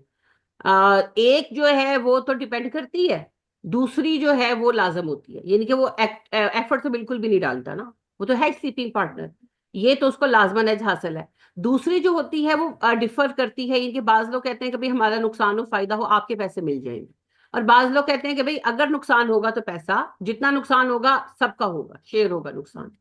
तो वो फिर डिफर करता है, जो उन्होंने आपस में डिसाइड कर लिया। लेकिन सबसे अहम बात यह है कि वो हैसल नहीं कर रहा, वो कोई कोशिश नहीं कर रहा, उसको घर बैठे बिठाए आफ्टर अ मंथ पैसे मिल रहे, तो इसलिए फिर आमतौर पर उसकी कम होती है हिस्सा। बाकी ये है कि रेशो तय कर लेना ज्यादा अच्छा होता है, ज्यादा सेफ है रेशो तय कर लेना, कि जो हमारा प्रॉफिट होगा आपके पैसों के मुताबिक, यानी कि फर्ज करें कि दुकान का कुल सरमाया 50 लाख लगा हुआ है, तो जितना प्रॉफिट होगा वो 50 लाख के अगेंस्ट टैली किया जाएगा। तो 1 लाख के जितने प्रॉफिट निकलेगा, फर्ज करें कि 2024 का, हाँ 50 लाख रुपया हमने लगाया हुआ है कारोबार में, और 2024 में हमें जो प्रॉफिट हुआ वो हुआ 5 लाख रुपया, तो 1 लाख के पीछे 10,000 हमारा प्रॉफिट हो गया, ये रेशो निकल आया। अब जिसने पैसे लगाए उसने पैसे नहीं तय किए, ये ज्यादा अच्छा है कि पैसे ना तय करें, रेशो तय कर लें कि आप मुझे 1% प्रॉफिट देंगे मेरे पैसों के अगेंस्ट, या 2% देंगे। तो अब लाख के पीछे 10,000 रुपया प्रॉफिट हुआ 2024 में, तो जो बंदा 10 लाख लगाकर बैठा है उसका 2% तय हुआ तो उसको 20,000 चला जाएगा। समझ गए? ये ज्यादा सेफ होता है, यानी कि इसमें सूद की स्मेल भी नहीं आती, ये बिल्कुल क्लियर हो जाता है। हर महीने या हर साल के हिसाब से ऐसा किया जा सकता है कि भाई मैं आपके साथ इतने लाख इन्वेस्ट कर रहा हूं, इसकी जो प्रॉफिट मंथली या एनुअल आएगी उस प्रॉफिट का इतना % आप मुझे दे देंगे, 2%, 3%, 5%, जो आपस में डिसाइड कर लिया, वो आपस की रजामंदी है। आमतौर पर लोग 10 से 15% पे मानते हैं, तो 20% डिसाइड कर लिया है। अब जो भी डिसाइड कर लिया वो हो गया। अब वो कारोबार के हिसाब पर और हिसाब किताब के ऊपर है। एनुअल भी चेकिंग होती है, मंथली भी होती है, जैसे उन्होंने डिसाइड किया। तो टोटल कारोबार का जो सरमाया है उसके अगेंस्ट देखा जाता है कि हमें इतना प्रॉफिट हुआ है मंथली और हमारा टोटल सरमाया इतना है, तो पर लैख फिर हमारा प्रॉफिट इतना हो गया। अब वो पर लैख जो प्रॉफिट आ रहा है उसका 15 या 20% जो तय हुआ है वो निकाल कर अगले को दिया जाएगा। उसका 10 लाख है तो पर लैख का 20% बाय 10 करके उसको दे दिया जाएगा। ये ज्यादा सेफ है, इसमें फिक्स भी नहीं रहता। परसेंटेज फिक्स है, रकम फिक्स हो ही नहीं सकती। किसी महीने ज्यादा होगा, किसी महीने कम होगा। तो वो बहुत ज्यादा जो है वो भी हलाल है। हाँ, फिक्स रकम भी हलाल है, वो सूद नहीं है। लेकिन बात यह है कि वो जो हल्का सा शुबा आ जाता है ना, जो नहीं समझता डेप्थ को, वो कंफ्यूज हो जाता है ना कि वो फिक्स रकम है, तुम तो सूद खा रहे हो। उसको समझाना पड़ता है, वो भी आपके सर से बोझ उतर जाएगा। वो जो हल्का सा शुबा है ना, वो भी जाता रहेगा। शुबे से भी रिस्क आपका पाक हो जाएगा कि भाई हमारी परसेंटेज तय है। जिस महीने मुनाफा ज्यादा हुआ मुझे पैसे ज्यादा आ गए, जिस महीने मुनाफा कम हुआ मुझे पैसे कम आए। तो वो जो एक शुबा लोगों को आता है ना कि शायद it is like the banking, वो भी खत्म हो जाता है। हाँ, यही टीचर बैंक का तो हमें कोई पता नहीं कि बैंक कौन सा कारोबार कर रहा है। बिल्कुल। और आपको पता ही है असल बात, मैं आपकी बात को रिफ्रेश करूंगी। असल में हम सबको पता है बैंक क्या कारोबार कर रहा है। Car financing, car leasing, machine financing, machine leasing, house financing, house leasing और लोन देना, उन्हीं के उस जरिए वो कमा रहे हैं। और सारा सूद है, सारा सूद है। घुमा फिरा कर सब सूद के अंदर ले आते हैं। ले देकर 100% हलाल मजारबत एक हलाल चीज है, लेकिन वो कितने के बैंक कर रहे हैं। तो लिहाजा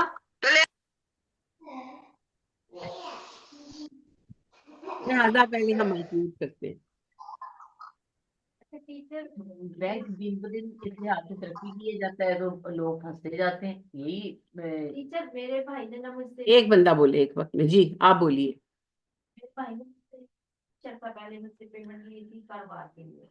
फिर उनका कारोबार अच्छा चल गया सारा। फिर उन्होंने किसी मौलाना से पूछा, उन्होंने कहा यहाँ पर यानी कि अगर ऊपर रकम नहीं दे सकते, यानी कि जितना आपने उनसे लिए हैं उससे ज्यादा आप नहीं दे सकते। हाँ, गिफ्ट के तौर पे आप उनको कुछ भी दे सकते। उधार लिया था आपसे पैसा? जी हाँ। हाँ, उन्होंने सही कहा, उधार पे नहीं दे सकते, इन्वेस्टमेंट पे दे सकते, नहीं हाँ उधार पे नहीं दे सकते। हाँ। फिर मुझे ना एक प्लॉट दे दिया, तो वो तो ऐसा सही है ना? उन्होंने गिफ्ट की नीयत से दिया तो सही है।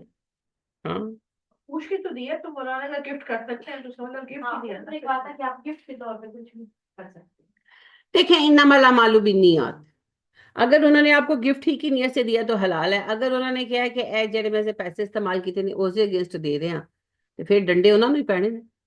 नीयतें सही रखें, नीयतें सही रखें। इन्नमल अमालु बिन्नियात, बहुत सारे काम नीयतों से सही हो जाते हैं। तो उधार के ऊपर आप किसी को कुछ नहीं दे सकते, और उधार पे कोई कुछ लेगा भी नहीं। हाँ, सहाबा तो इतनी ज्यादा केयर करते थे, सचमुच। अनस बिन मालिक जो हैं, वो खड़े किसी का वेट कर रहे थे। तो घर था, उसका दीवार थी, दरख्त भी था अंदर, तो साया था, तो ये धूप में ही खड़े वेट कर रहे थे। तो वो साहब आए तो उन्होंने कहा कि आप मेरा इंतजार करें तो आप साए में ही हो जाते। उन्होंने कहा नहीं नहीं। फिर क्यों? उन्होंने कहा इस घर का जो रहने वाला ना, मैंने उसको कर्ज दिया है, तो मैं ये गवारा ही नहीं करता कि मुझसे कोई भी बेनिफिट लूं, चाहे उसकी दीवार का साया ही क्यों ना। तकवे का लेवल है। हालांकि बेसिकली ये सूद में नहीं है, लेकिन उन्होंने कहा कि मैं उससे कोई बेनिफिट लेना पसंद नहीं करता, सवाल ही नहीं पैदा होता। तो लिहाजा बात यह है कि वैसे आपके लिए बिल्कुल हलाल है, लेकिन वैसे मैं आपको कह रही हूं कि नीयत सही होनी चाहिए। हाँ, नीयत जो है वो सही रखनी चाहिए। जी। टीचर जी, प्राइस बोर्ड का क्या, मुझे आज तक ना इसकी समझ नहीं आई। मैंने पैसे दिए, मैंने वो पेपर है, जस्ट पेपर है, चेक कह ले जो भी कह ले। बड़ा आसान है जी, पैसे इकट्ठे करने का तरीका है। लोगों ने आकर, इजी मनी ही है, जुआ है। आप सबने टिकटें खरीदी प्राइस बॉन्ड की, और 1000 रुपए वाली खरीदी। आप फर्ज करें कि वो 1000 रुपए वाली टिकटें 10 लाख सेल हो गई, तो कितने पैसे जमा हो गए, है ना। अब उन्होंने वो सारे पैसे कलेक्ट करके बैंक को दे दिए, सारा सिस्टम बैंक का ही है, बैंक ने उसको दे दिया सूद पे। कौमी बचत नाम रख लो अब उन्होंने, बैंक ने क्या करना है, इनाम निकालना है, पूरा निकालना है। जिसका पूरा निकल आया उसको उन्होंने 10 लाख रुपए इनाम दे देना है। अब देखिए उन्होंने जमा कितना किया, 10,000 लाख जमा किया। उसके ऊपर जो उनको सूद आ रहा है वो उनको बड़ी अमाउंट आ रही है, उसमें से उन्होंने 10 लाख इनाम दे दिया। उन्होंने किया कुछ नहीं, इनाम के चक्कर में लोगों ने 1000 रुपए इन्वेस्ट कर दिया। अब सारा सूद का सिस्टम, सारा सूद का सिस्टम, और ऊपर से जुआ, जुआ है ना, तो जुआ भी और प्लस सूद भी। जब मैं शुरू में आई थी ना, तो मुझे ये सुना था प्राइस बॉन्ड पड़े हैं, मैंने दोबारा उसको पलट के उसका वो चेक नहीं किया। वो आप मुझे कल मुझे याद आया कि वो कम से कम पैसे तो ले लो। हाँ, पैसे ले ले कल अपने मुझे वापस। याद है, वन बाय वन बोले, वन बाय वन बोले। उस दिन से ना, जब मैं स्टार्ट में नई आई थी ना, तो तब भी आपने दिया, उस दिन से लेके कितने साल हो गए। वो देकर अपना असल रकम वापस कर ली। जी आप बताएं, आप क्या कह रही हैं। बैंक के थ्रू होता है ना, एक जैसे ये होंडा कंपनी है, तो ये ना होंडा कंपनी पर्सनली जो गाड़ियां ना वो देनी शुरू करती हैं इस तरह किस्तों में बगैर सूद के। वो बस ये कहते हैं तो यही है बगैर सूद के, लेकिन अब ये पता नहीं, अब मैंने उनका सिस्टम नहीं स्टडी किया। सिस्टम स्टडी करें या आपके मियाँ खुद करें। अगर देखें गाड़ी आप कंपनी दे रही है अपनी असल कीमत पर तो कोई हर्ज नहीं, दे, अच्छी बात है बल्कि। दे रहे हैं। लेकिन अगर वो लोग उसके ऊपर सूद ले रहे हैं जिस तरह बैंक ले रहा है, तो फिर वही बात है। तो ये आपको ये तो तरीका स्टडी करके पता लगेगा। मैंने फर्स्ट टाइम सुना है, मुझे इसका इल्म नहीं। जी इसीलिए कहते हैं कि ना बाइक अगर मैं नगद पे लेती हूँ 1 लाख की है, अगर आप 1 साल के अंदर अंदर मुझे किस्तें दे रहे हैं ना, तो फिर भी 1 लाख की है। जस्ट वो पैसे जो ये कह रहे हैं कि आप बाय मंथ दे, मैं वही कह रही हूँ कि और अगर वो लास्ट लोग, वाली किस्त पे वो आपके नाम ट्रांसफर करेंगे, इससे पहले नहीं आप वो तो सही है, वो उनका हक है। अगर वो आपको बगैर सूद के दे रहे हैं तो बहुत अच्छी बात है। लेकिन वो सूद पर दे रहे हैं या बगैर सूद के, जैसे आपने कहा है वो तो बगैर सूद लग रहा है, लेकिन मुझे सिस्टम का इल्म नहीं है, इसलिए मैं नहीं जानती। जी 1 साल के अंदर अगर दे देंगे तो सूद नहीं है। नहीं, उन्होंने 1 मंथ डिसाइड किया हुआ है, क्योंकि भाई ने लिया है ना, पेमेंट में आप कर इसलिए देते मुझे हैं। पता है। लेकिन मुझे ये नहीं पता कि वो पेमेंट ज्यादा लेती हैं कि नहीं, मुझे और अगर इन केस ना दे सके बंदा, तो फिर क्या करेंगे? नहीं फिर वो बाइक ले जाएंगे नहीं नहीं पैसे। ऐसा नहीं। क्योंकि उसने बताया है कि ये आप इतने एक डिसाइड हुआ है 3 माह या 3 साल या 2 साल, अगर आपने पैसे किस्तों में देने तब भी बेहतर है, और अगर आपने ऑन द स्पॉट पेमेंट देके तो आपने लेना। वो सिर्फ ये कि उनकी चीज बिके। सुजुकी का इतना नहीं था पिछले दिनों, कोई बहुत काम। नहीं किया। हाँ जी, बहुत अच्छी बात है जी, अगर तो बगैर सूद के करें तो बहुत अच्छी बात है। कम से कम बच्चे बैंक के सूद की लानत से तो बचेंगे। बाकी मैं इसके बारे में कुछ नहीं कह सकती क्योंकि मैंने अभी आप लोगों से सुना, मुझे पता नहीं। जी शमसा, आप क्या कह रही थी। मैं कहती कि मेरे दादा बाबा भी लेते होते थे, लेकिन हमने हाँ। तो यही होता था, जब तक भी किसी बच्चे देने उन्होंने वो ले लेने, और फिर वो पूरी लिस्टें बनानी भी चेक करवाते होते थे। हाँ जी, हमारे बचपन में आप सही कह रही है, इसका बड़ा क्रेज था, इसका बड़ा क्रेज था। और प्राइस बॉन्ड के इनाम है वो टीवी पर अनाउंस किए जाते थे, बड़ा रिवाज था जी। और निकलते भी अमेरिका में लॉटरीज का करते हैं, यही हिसाब था यहाँ पे भी। लॉटरी ही है और क्या है, प्राइस बॉन्ड लॉटरी ही है। और ये पहली बात जुआ है, और दूसरी बात ये है कि सारा पैसा कहाँ जाता है इकट्ठा होकर, जैसे सारे दरिया सिंध में गिरते हैं ये बैंक में गिरते हैं। और बैंक क्या है, गढ़ है सूद का। ते सीधा वो कहने ने ना, सिरांदे पाओ पुआंदे पाओ, लक विच ही रहना है। जी बोली की कमेटी क्या होती है। बोली की कमेटी के ना डिफरेंट वेज होते हैं। अगर एक तो बोली की कमेटी, असल में बोली की कमेटी ये होती है, जो बेसिक बोली की कमेटी होती है वो तो ये होता है कि कुर्रा टाइम पे डालते हैं, जिसका नाम निकला है कमेटी उसको मिली, तो वो वाली तो ठीक है, वो तो कोई हर्ज नहीं है। एक होती है ना कि आपने नाम डिसाइड कर लिए, जैसे मिसेस अयूब करती है कि भाई आपको इस माह की, आपको इस माह की, आपको इस माह की, वो तो आम कमेटी है। दूसरी होती है बोली या कुर्रे की कमेटी की, यानी कि सारे इकट्ठे हुए, पर्चियां डाली, जिसका नाम निकल आया उसको कमेटी मिलेगी। इसी हद तक मैं बात कर लूं, सब्र तक नहीं आप लोगों में, आपने इल्म कैसे सीखना, सब्र किया करें, पहले बात कंप्लीट करने दिया करें। ये असल बोली की कमेटी है, इसमें कोई हर्ज नहीं, ठीक है। अब इसकी शक्लें बना ली। अब पिछले दिनों मुझे पता चला कि जी दुकानदार इस तरह डालते हैं कि जिसने इनके उन्होंने पर्चियां डाली, मिस्टर ए, 12 लोगों ने कमेटी डाली है फर्ज करें, मिस्टर ए की कमेटी निकल आई, तो मिस्टर ए को अब फर्दर कमेटी नहीं देनी, उनको रकम पूरी दे दी जाएगी। 50 लाख की कमेटी है फर्ज करें, उनको 50 लाख पे कर दिया गया पहली कमेटी में, लेकिन अब उन्होंने कमेटी नहीं देनी, वो फारग, वो चले गए। अब अगले में जो है, नहीं नहीं, वो सारे मेंबरों के पैसे बढ़ जाएंगे, वो फिर 50 कलेक्ट करेंगे। अब अगली दफा में मिस्टर बी की कमेटी निकलेगी, अब मिस्टर बी को फर्दर कमेटी नहीं देनी, वो भी चले गए। तो जो एंड में बैठे हो तो जरा हाँ, जुआ, ये क्या है, जुआ जो किसी का ना हुआ, हाँ, तो तीसरा, चौथा, पांचवा, छठा, अब 12 बंदे हैं, जितने कम रहते जाएंगे वो उतना उनके हिस्से में पैसों का बर्डन बढ़ता जाएगा, और जरा आखिरी है उन्हें मिलेगा कि झुनझुना हाँ, बजाइए बैठकर। हाँ। झुनझुना समझते हैं ना क्या होता है, रैटलिंग, हाँ, छंकड़ा, वो जब बच्चे बजाते हैं, छोटे बेबीज। तो ये जो है ये बिल्कुल हराम है जी, ये जुआ है, ये जुआ है, हराम है, हराम है, हराम है, 100% हराम है। कभी पूछा ना तो मेट में लिखा था कि बोली की कमेटी इतनी, तो इसका मतलब ये तो बिल्कुल सही है। बिल्कुल हराम है, बिल्कुल हराम है, जुआ है। जैसे सही पता है, सुना है कि जैसे पहली कमेटी है 50 की है, तो अगली निकलेगी तो वो बोली लगाते हैं जी मैं इतने में ये कमेटी उठाता हूँ, तो इतने, इसीलिए इसको बोली की वो भी जुआ है जी। हाँ, ये सुना है मैंने। हाँ, असल बात वही है कि आप लोग बात पूरी नहीं करने देते।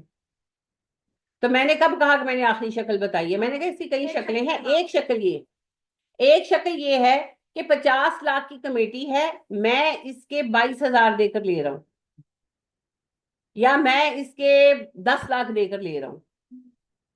अब जिसने कमेटी शुरू की उसको मिल गए 10 लाख, और जिसकी बोली लग गई, इनके जिसकी बोली मंजूर, उसको मिल गए 50 लाख, यानी उसने ले लिए 40 और 10 लाख दे दिए कमेटी डालने वाले को, और बाकियों को क्या मिला, शंकड़ा, अगेन शंकड़ा।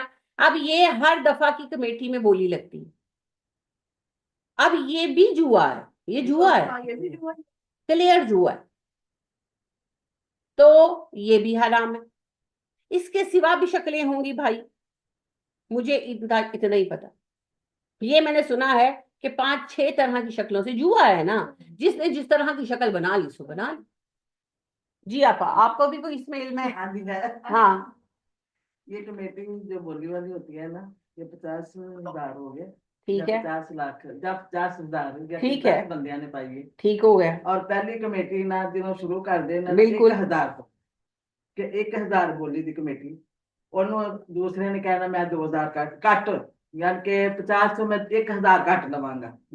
अच्छा, दूसरे ने कहना मैं 2 लवांगा कट, ठीक है, तीसरे ने कहना मैं 3 लवांगा। ठीक है, जिस तरह चलता जाएगा एंड ते आन के यानी कि जिन्नी कमेटी रह जाएगी ना, कि फिर अगो कोई बोलेगा नहीं कि कमेटी बहुत ज्यादा हाँ, 25 से समझ आके खलो गए, यानी कि 20 से आन के खलो गया कि ठीक है, 30 मिलेगा और 20 जो कटेगा। ठीक है, ठीक है ना, ठीक है, उन्हें होर कोई नहीं बोलेगा, फिर ठीक उन्हें है, 3 बोल के कह देना यानी कि कमेटी डन हो गई, बोली done लग हो गई, done हो ठीक है, तो ठीक है, उन्हें 30,000 मिलेगा, ठीक और है। 20,000 जो है ना वो सबको मिल जाएगा। अच्छा जी, आपा एक शक्ल है दसन डे ने कि इंज भी बोली लगांदे ने कि कमेटी की रकम फर्ज करो 50,000 है, ते एक बंदे ने क्या उठ के 10 लोगों ने मिलके पाई है 50,000 की कमेटी है, ते एक बंदे ने उठ के कहा कि भाई मैं 1,000 जड़ा है एनू 1,000 कट देंगे, 49,000 लैन ते राजी है, 49,000 ते राजी है।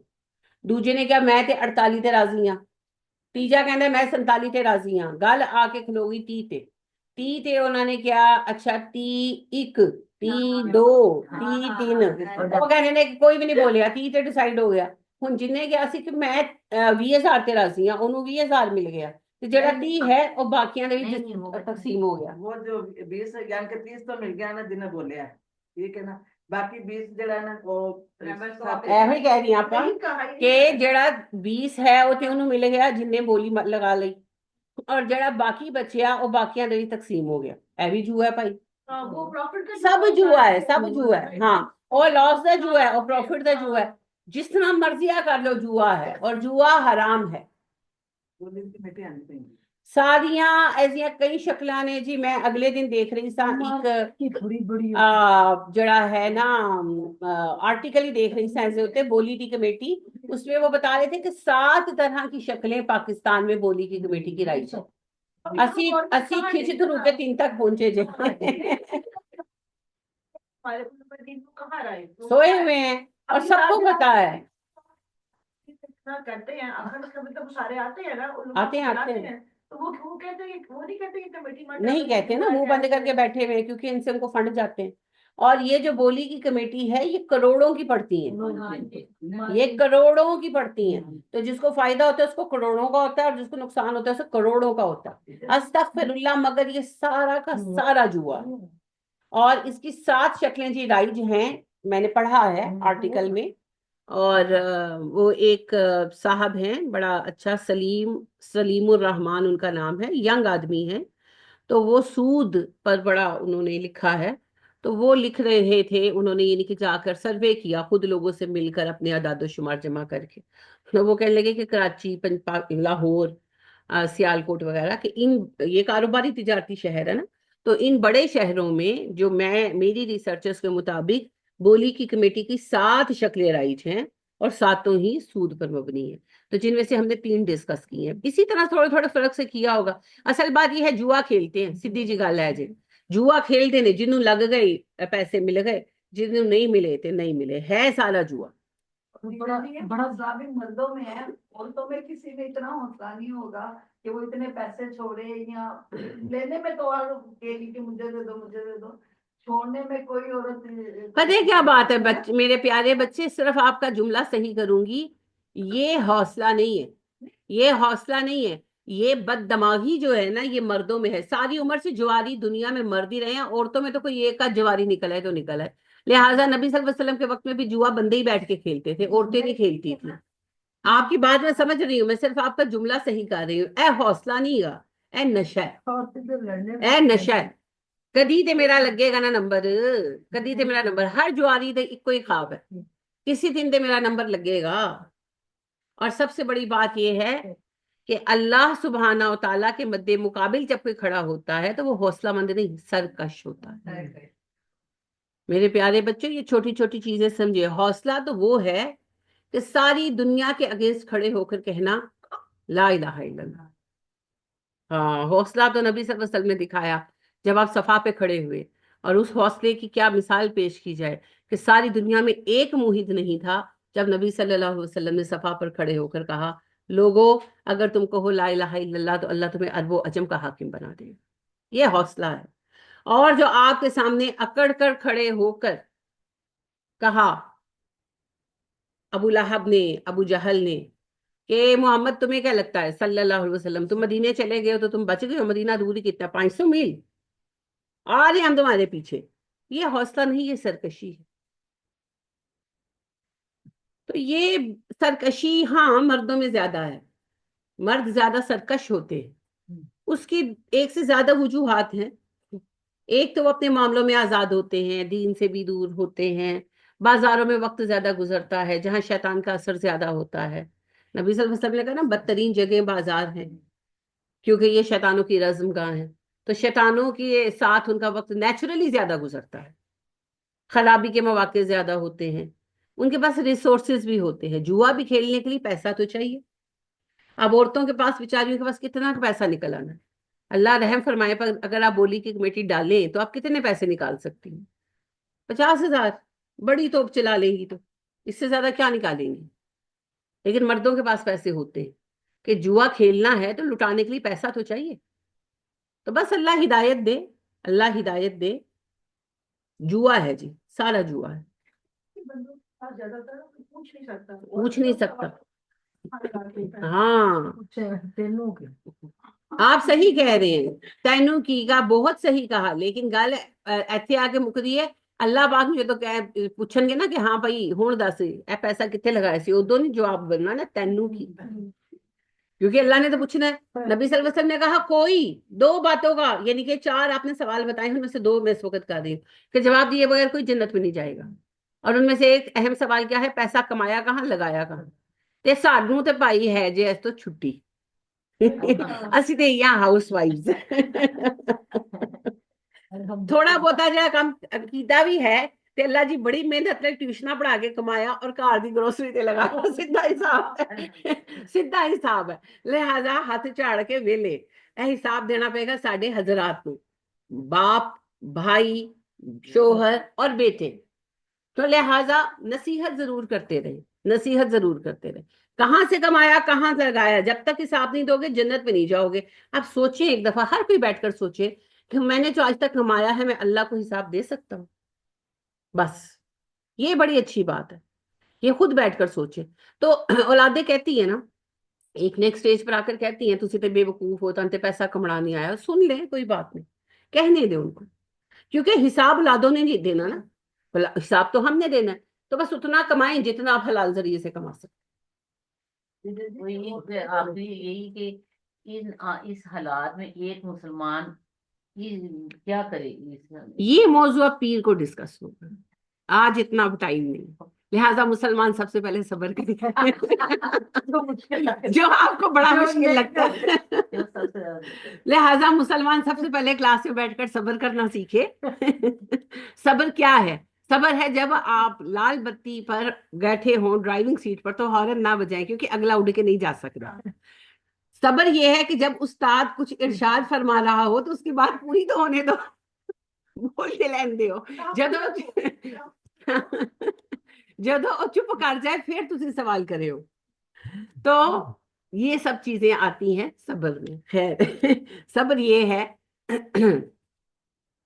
कि जब खिलाफे मिजाज बात पेश आ रही हो तो उसको कबूल करें अल्लाह की तरफ से आ रही हो ना आपने अपनी पूरी कोशिश कर ली कोई भी बात है कुछ भी है एनीथिंग और आपने अपनी पूरी कोशिश कर ली मगर फिर भी वो चीज हो रही है तो फिर वो क्या है अल्लाह की रजा तो फिर अल्लाह की रजा पर राजी हो जाओ कोई बात नहीं अगर मेरा रब कर रहा है ना तो फिर सही कर बंदों की तरफ से हो तो मैं गिला रखू ना कि भाई एने कीता ए मेरे दुश्मन ने सड़ देने इंज लेकिन जब मैंने हर मुमकिन कोशिश कर ली दुआ भी पढ़ ली जो दुनियावी जराए थे वो भी इस्तेमाल कर लिए तो चीज पर डिपेंड करते हैं ना किस चीज को रोकने की कोशिश कर रहे हैं वो सब कुछ कर लिया फिर भी वो चीज वाकई हो गई तो वो फिर क्या है तकदीर और मोमिन कौन है जो ईमान लाए अच्छी बुरी तकदीर पर बिल कदरी खैरिही व शर तो ये सब्र है फिर उसको खामोशी के साथ पी जाए खामोशी के साथ पी जाए रो सकते हैं रोना नहीं मना हजरत याकूब अलैहिस्सलाम जो हैं अंधे हो गए थे यूसुफ की जुदाई में कैसे हुए थे अंधे खफसा जब मैंने खफसा कहा तो आप चुप नहीं रह सकते सारे जी बेटे को याद करते थे याद करने से कोई कैसे अंधा होता है नहीं रोते थे रोने से तो रोते थे तो उन्होंने तो कहा था मैं सब्र जमील करूंगा फिर रोते क्यों थे अब नमाजों में सजदे में रोते होंगे अल्लाह से अल्लाह ने तो नहीं कहा वैसे भी रो सकते नमाजों सजदों में कितना रोए होंगे अकेले होंगे तो रोते होंगे फिर हाँ महफिल में भी रोते होंगे उनके बच्चों ने कहा नहीं था तो आप तो हर वक्त यूसुफ को याद करते रहते हैं कहा था कि नहीं सूरह यूसुफ में आता है ना आप तो हर वक्त यूसुफ को याद करते रहते तो मतलब ये कि वो महफिलों में भी यूसुफ की बात करते थे रोते थे तो सब्र जमील का कहा उन्होंने कि मैं सब्र जमील करूंगा फिर रोते क्यों थे नहीं पता फाइजा किस वजह से सब्र जमील की वजह से हाँ सवाल गंदुम जवाब चना सवाल ध्यान से सुना करें आपको बहुत जोर से आया हुआ आप होल्ड करें मुझे उनसे पूछने दें फाइजा मैंने सवाल ये पूछा है मेरे बच्चे कि हजरत याकूब अलैहिस्सलाम ने जब ये सदमा उनको मिला उन्होंने कहा अल्लाह मैं सब्र जमील से काम लूंगा उसके बाद आप इतना रोए क्या बंदे हो गए तो आप रोए क्यों क्या ये सब्र के अगेंस्ट नहीं है अगेंस्ट है जी रूमी अब वो नबी है वो गलत तो नहीं कर सकते तो फिर क्या है बर्दाश्त कर रहा होता है उसकी लिमिट होती है बर्दाश्त की कुछ होता है कि इंसान बस नहीं तो ये कंडीशन भी हो सकती है कि बहुत ज्यादा नहीं जब सब्र करना है तो फिर सब्र तो उसी चीज पर करना है जो मेरे मिजाज के खिलाफ है जो मेरे मिजाज के मुताबिक है, उसमें क्या सब्र हुआ? सब्र तो है ही वो चीज जिसको मुझे बर्दाश्त करना पड़ रहा है।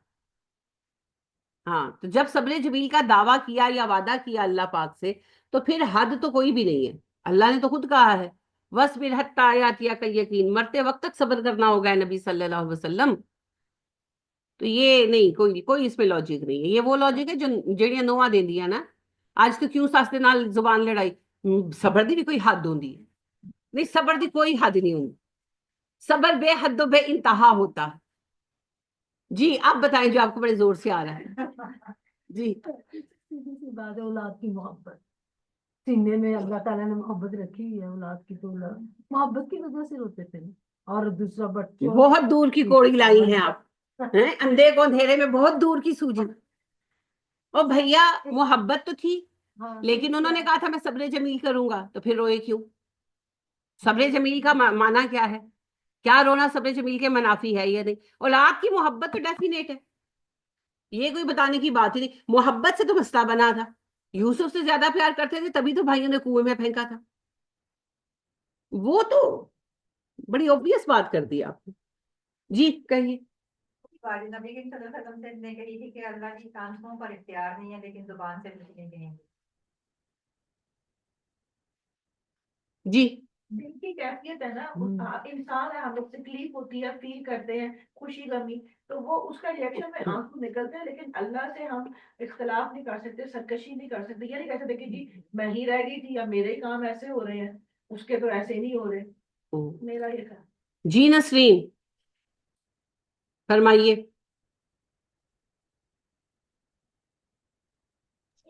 टीचर उन्होंने सब्र किया था, यानी कि रोते रहे थे, लेकिन उन्होंने अपने बेटों से कोई मतलब कि लड़ाई झगड़ा कोई तान नहीं किया कि आपकी वजह से सारा कुछ हुआ है, और उन्होंने खामोशी से बर्दाश्त किया सारा कुछ, और अल्लाह से भी गिला शिकवा नहीं किया और बच्चों से भी नहीं किया। हाँ जी। और कोई कुछ कहना चाहता है? और कोई कुछ कहना चाहता है भैया तो पहले कह देना, फिर बाद में कहेंगे सियाही कहना सी।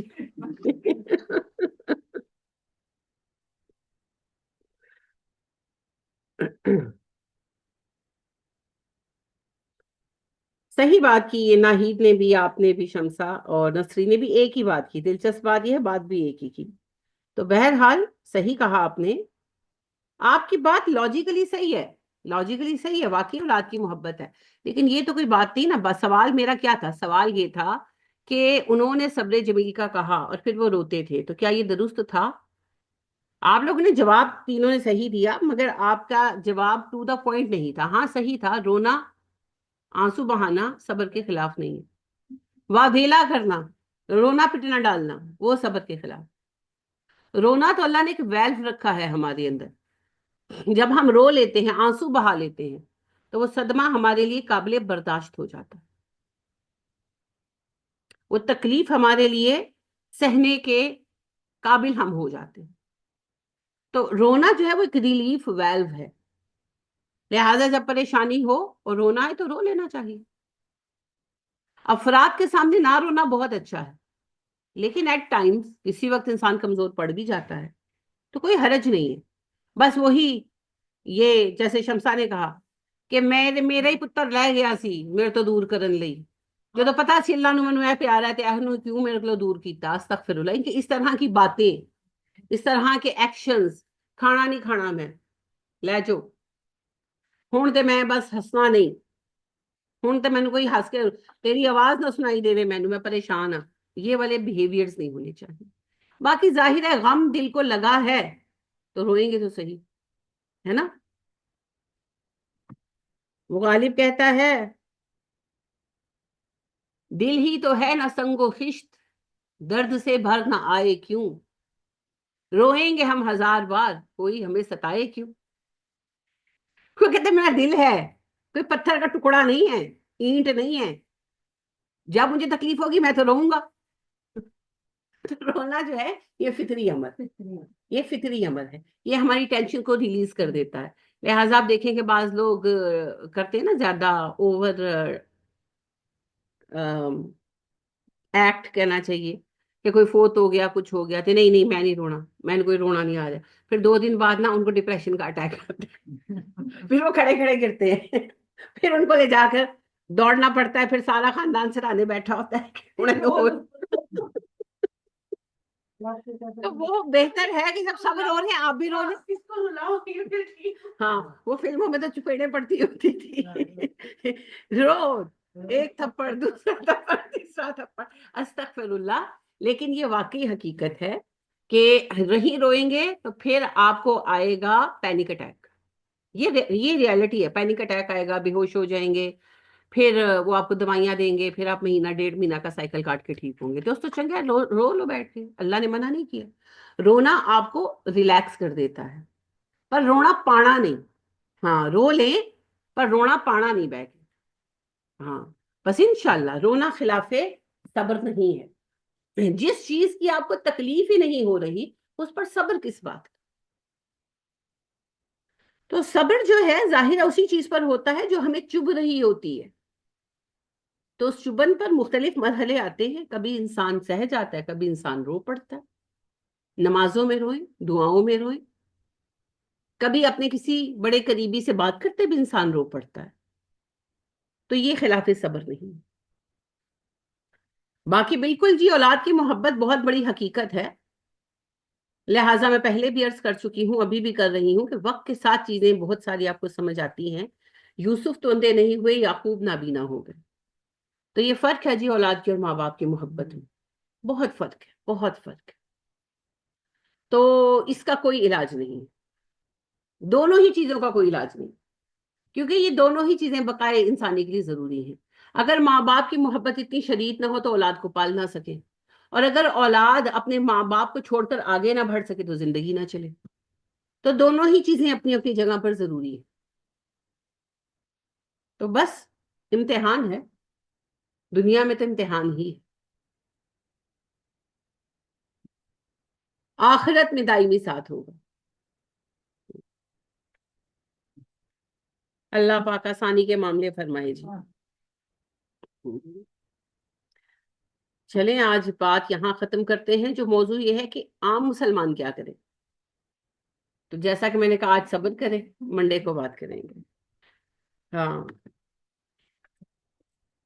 काफी बाबे लॉन्च होते रहते हैं। अब आगे बाकी तो और वो तो बहुत है जी, लेकिन मैं आपको ऐसे बाबे के बारे में बताना चाहती हूँ जो बहुत नफा बख्श है दुनिया के लिए, इंक्लूडिंग मी। और बहुत प्यार करती हूँ मैं उनसे, और बहुत मोहब्बत रखती हूँ मैं उस बाबे से। वो सही वाला बाबा है, इब्न अल हैशम, पता है? हाँ जी, आंख के साथ हाँ, ते जड़ी एनका लाके रोशन रोशन दिसता है। किसने बताया? इब्न अल हैशम ने। Ibn al Haytham was the first person who discovered the problems of sight, बईद नजरी करीब नजरी, दूर की नजर कमजोर है, करीब की नजर कमजोर है। उन्होंने डिस्कवर किया, उन्होंने आंख की साख बताई, और आंख की साख पर कोई इजाफा नहीं हो सका, वो आज तक वैसी की वैसी है। और उन्होंने ये नाम भी अदसा उन्होंने दिया क्योंकि जो होता है ना मसूर की दाल का दाना, वो गुलाबी दाल, पिंक दाल, उसको आप देखिए वो दरमियान से थोड़ा सा फ्लैटेंड होता है। एक उंगली के पोर पे आप रखें गुलाबी दाल का दाना और एक पे रखें पीली दाल का दाना, तो पीली दाल का दाना जो है ना वो उभरा हुआ होता है, लेकिन जो गुलाबी दाल है वो थोड़ा फिसा हुआ होता है सेंटर से। यही शेप हमारे आंख के अदसे की होती है। तो लेंस को इसीलिए उन्होंने अदसा कहा, because it is shaped like the दाले मसूर, जिसको अदस अदस कहते हैं, अदसी। हाँ, तो उन्होंने इस बिना पर इसको अदसा कहा। और जो जुबान है ग्रीक, उसमें दाले मसूर को लिंटल कहते हैं, तो उसी से फिर इसको लेंस कहा जाने लगा जी। और इब्न अल हैशम ने पिन छेद कैमरा, सुई छेद कैमरा, पिन होल कैमरा, पहला कैमरा दुनिया का उन्होंने इजाद किया। और उन्होंने ये इनेकास और इनेताफ, इनेकास इनेताफ समझते हैं? रोशनी का किस चीज में से गुजर जाना या टकराकर पलट जाना। जी जी जी, मंशूर में से। और रोशनी के रंग, कलर्स, ये सब कुछ एक्चुअली रोशनी का कोई कलर नहीं होता, ये कलर्स मिलते हैं तो रोशनी बनती है। हाँ, कलर की अपना कोई वजूद नहीं है, हमारी आंखों में देखने के शेड्स हैं, वो उस हिस्से को जाकर टकराती है रोशनी तो हमें वैसा कलर नजर आता है। ये बड़ी दिलचस्प बात है जी। बहरहाल इब्न अल हैशम ने आंख की साफ बयान की, इब्न अल हैशम ने इनेकास इनेताफ के रूल बयान किए, इब्न अल हैशम ने पिन होल यानी सुई छेद कैमरा इजाद कर, इब्न अल हैशम ने सबसे पहले ये बताया कि जो हमें नजर आना कम हो जाता है, धुंधला दिखने लगता है, इसके दो रीजंस हैं, दूर की नजर का कमजोर होना, करीब की नजर का कमजोर होना। तो अगर हम लेंस लगा दें, हेल्पिंग, ये लेंस ही है, ये शीशा, ये अगर हम लगा दें तो ये दूर हो जाएगा। तो ये आज जितनी हम एनके लगाकर बैठे हैं और ये जो बप्पा जानी सरकार जो है बैठकर गौसे आजम की जय पुकारते रहते हैं, कि शुक्रगुजारी ते इन्हां नूं करनी चाहिए इब्न अल हैशम दी, जिस इजाद करदा एनक ला के बैठे ने। हाँ, गौसे आजम से नजर घट होन तो नहीं रोक सके, लेकिन इब्न अल हैशम सरकार जो है बाबा जी जो हैं, उनकी बरकत से दुनिया रोशन हो जाती है, होती है ना, कितनों की हुई हुई है। और ये फैज जो है मुस्लिम गैर मुस्लिम सबको मिल रहा है। हाँ, उन्होंने नाम नहीं लेना, इन्होंने उन्होंने नाम लेना जिन्होंने तोते बनाए थे उड़ाए। तो बहरहाल जी, इनके तो बीच में कवर में हाँ, और आप देखें कितना बड़ा फैज का सिलसिला है इब्न अल हैशम का। नबी सल्लल्लाहु अलैहि वसल्लम ने कहा ना, तुम्हें सबसे अच्छा वो है जो लोगों के लिए नफा बख्श है। उस बंदे ने ये चीज बताई, समझाई, और पहले पहले अद से वहीं बने। ठीक है, वो इतने प्रॉपर नहीं थे ऑब्वियसली, उस वक्त टेक्नोलॉजी कम थी।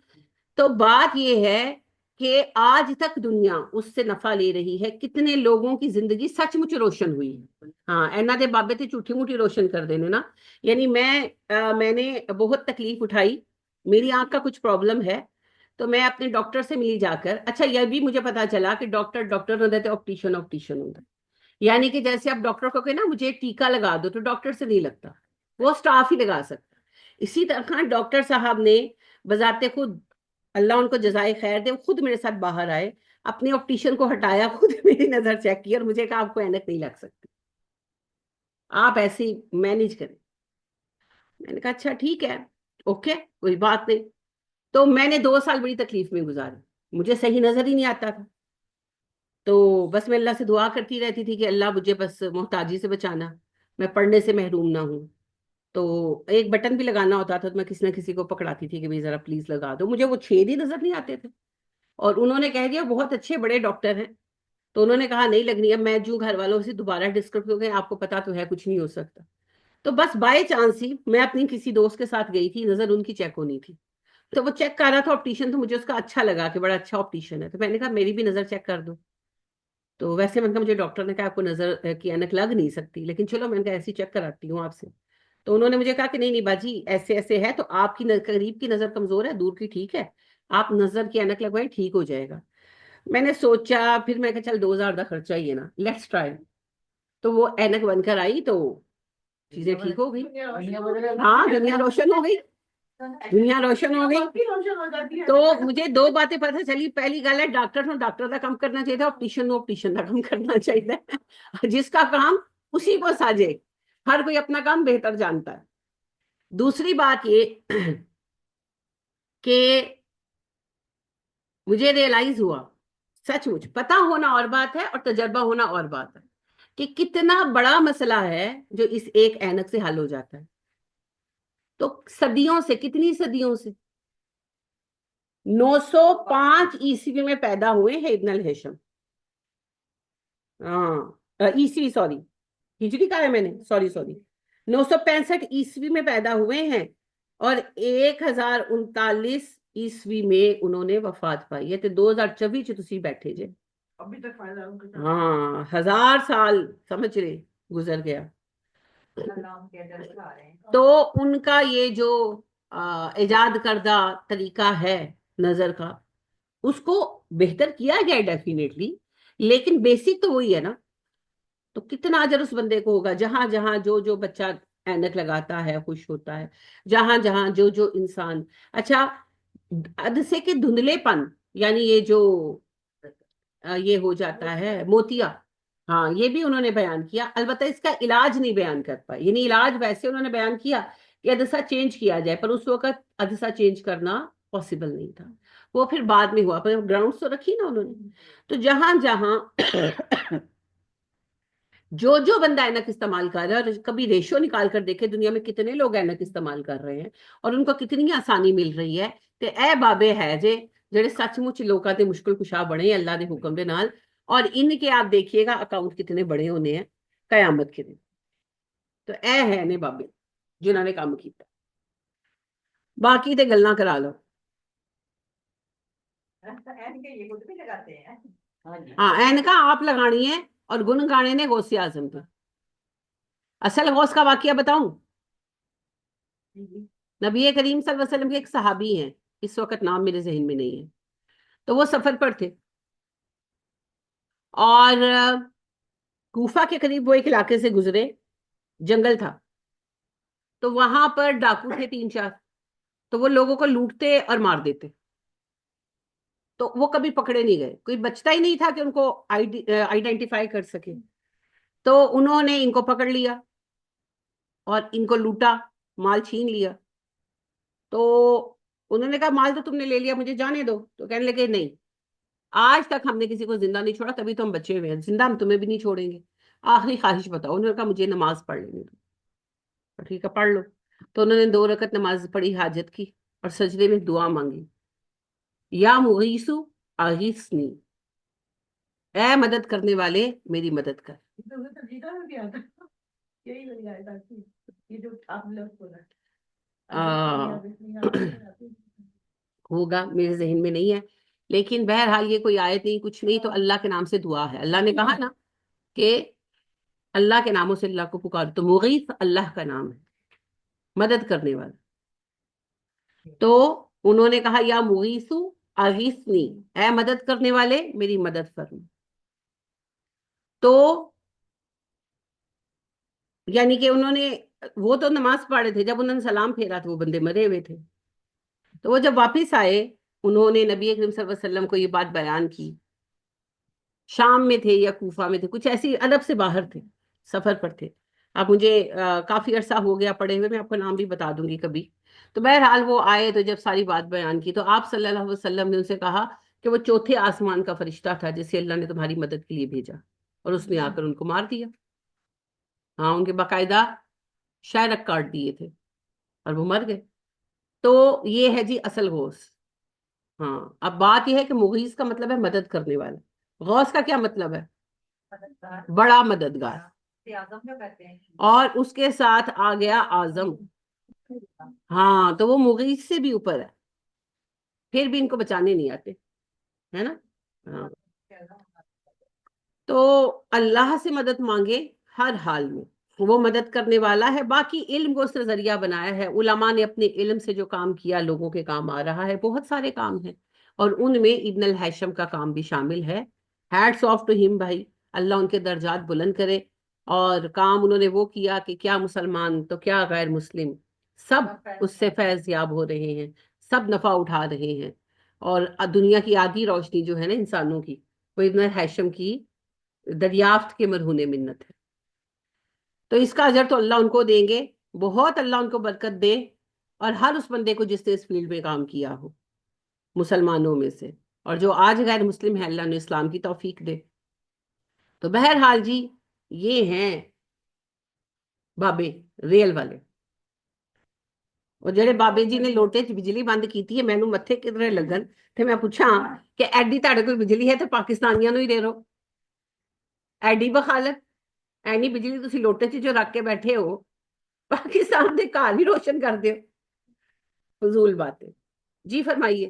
एक सवाल है कि आजकल कुछ ऐसी किताबें सामने आई हुई हैं जिसमें बहुत सारे सवालों का दिन कल है ना, तो कल तक सब्र कीजिए, कल सवालों का सेशन होगा ना, अपने सवाल लिख लीजिए, कल सवालों पे बात करेंगे, क्योंकि फिर बात चल निकलेगी तो कौन जाने कहाँ तक पहुंचे। तो अब अगले मौजू पर चलते हैं। सुब्हानकल्लाहुम्मा व बिहम्दिका व नशहदु अल्ला इलाहा इल्ला अंता व नस्तगफिरुका व नतूबु इलैक। अस्सलामु अलैकुम व रहमतुल्लाहि व बरकातुहू।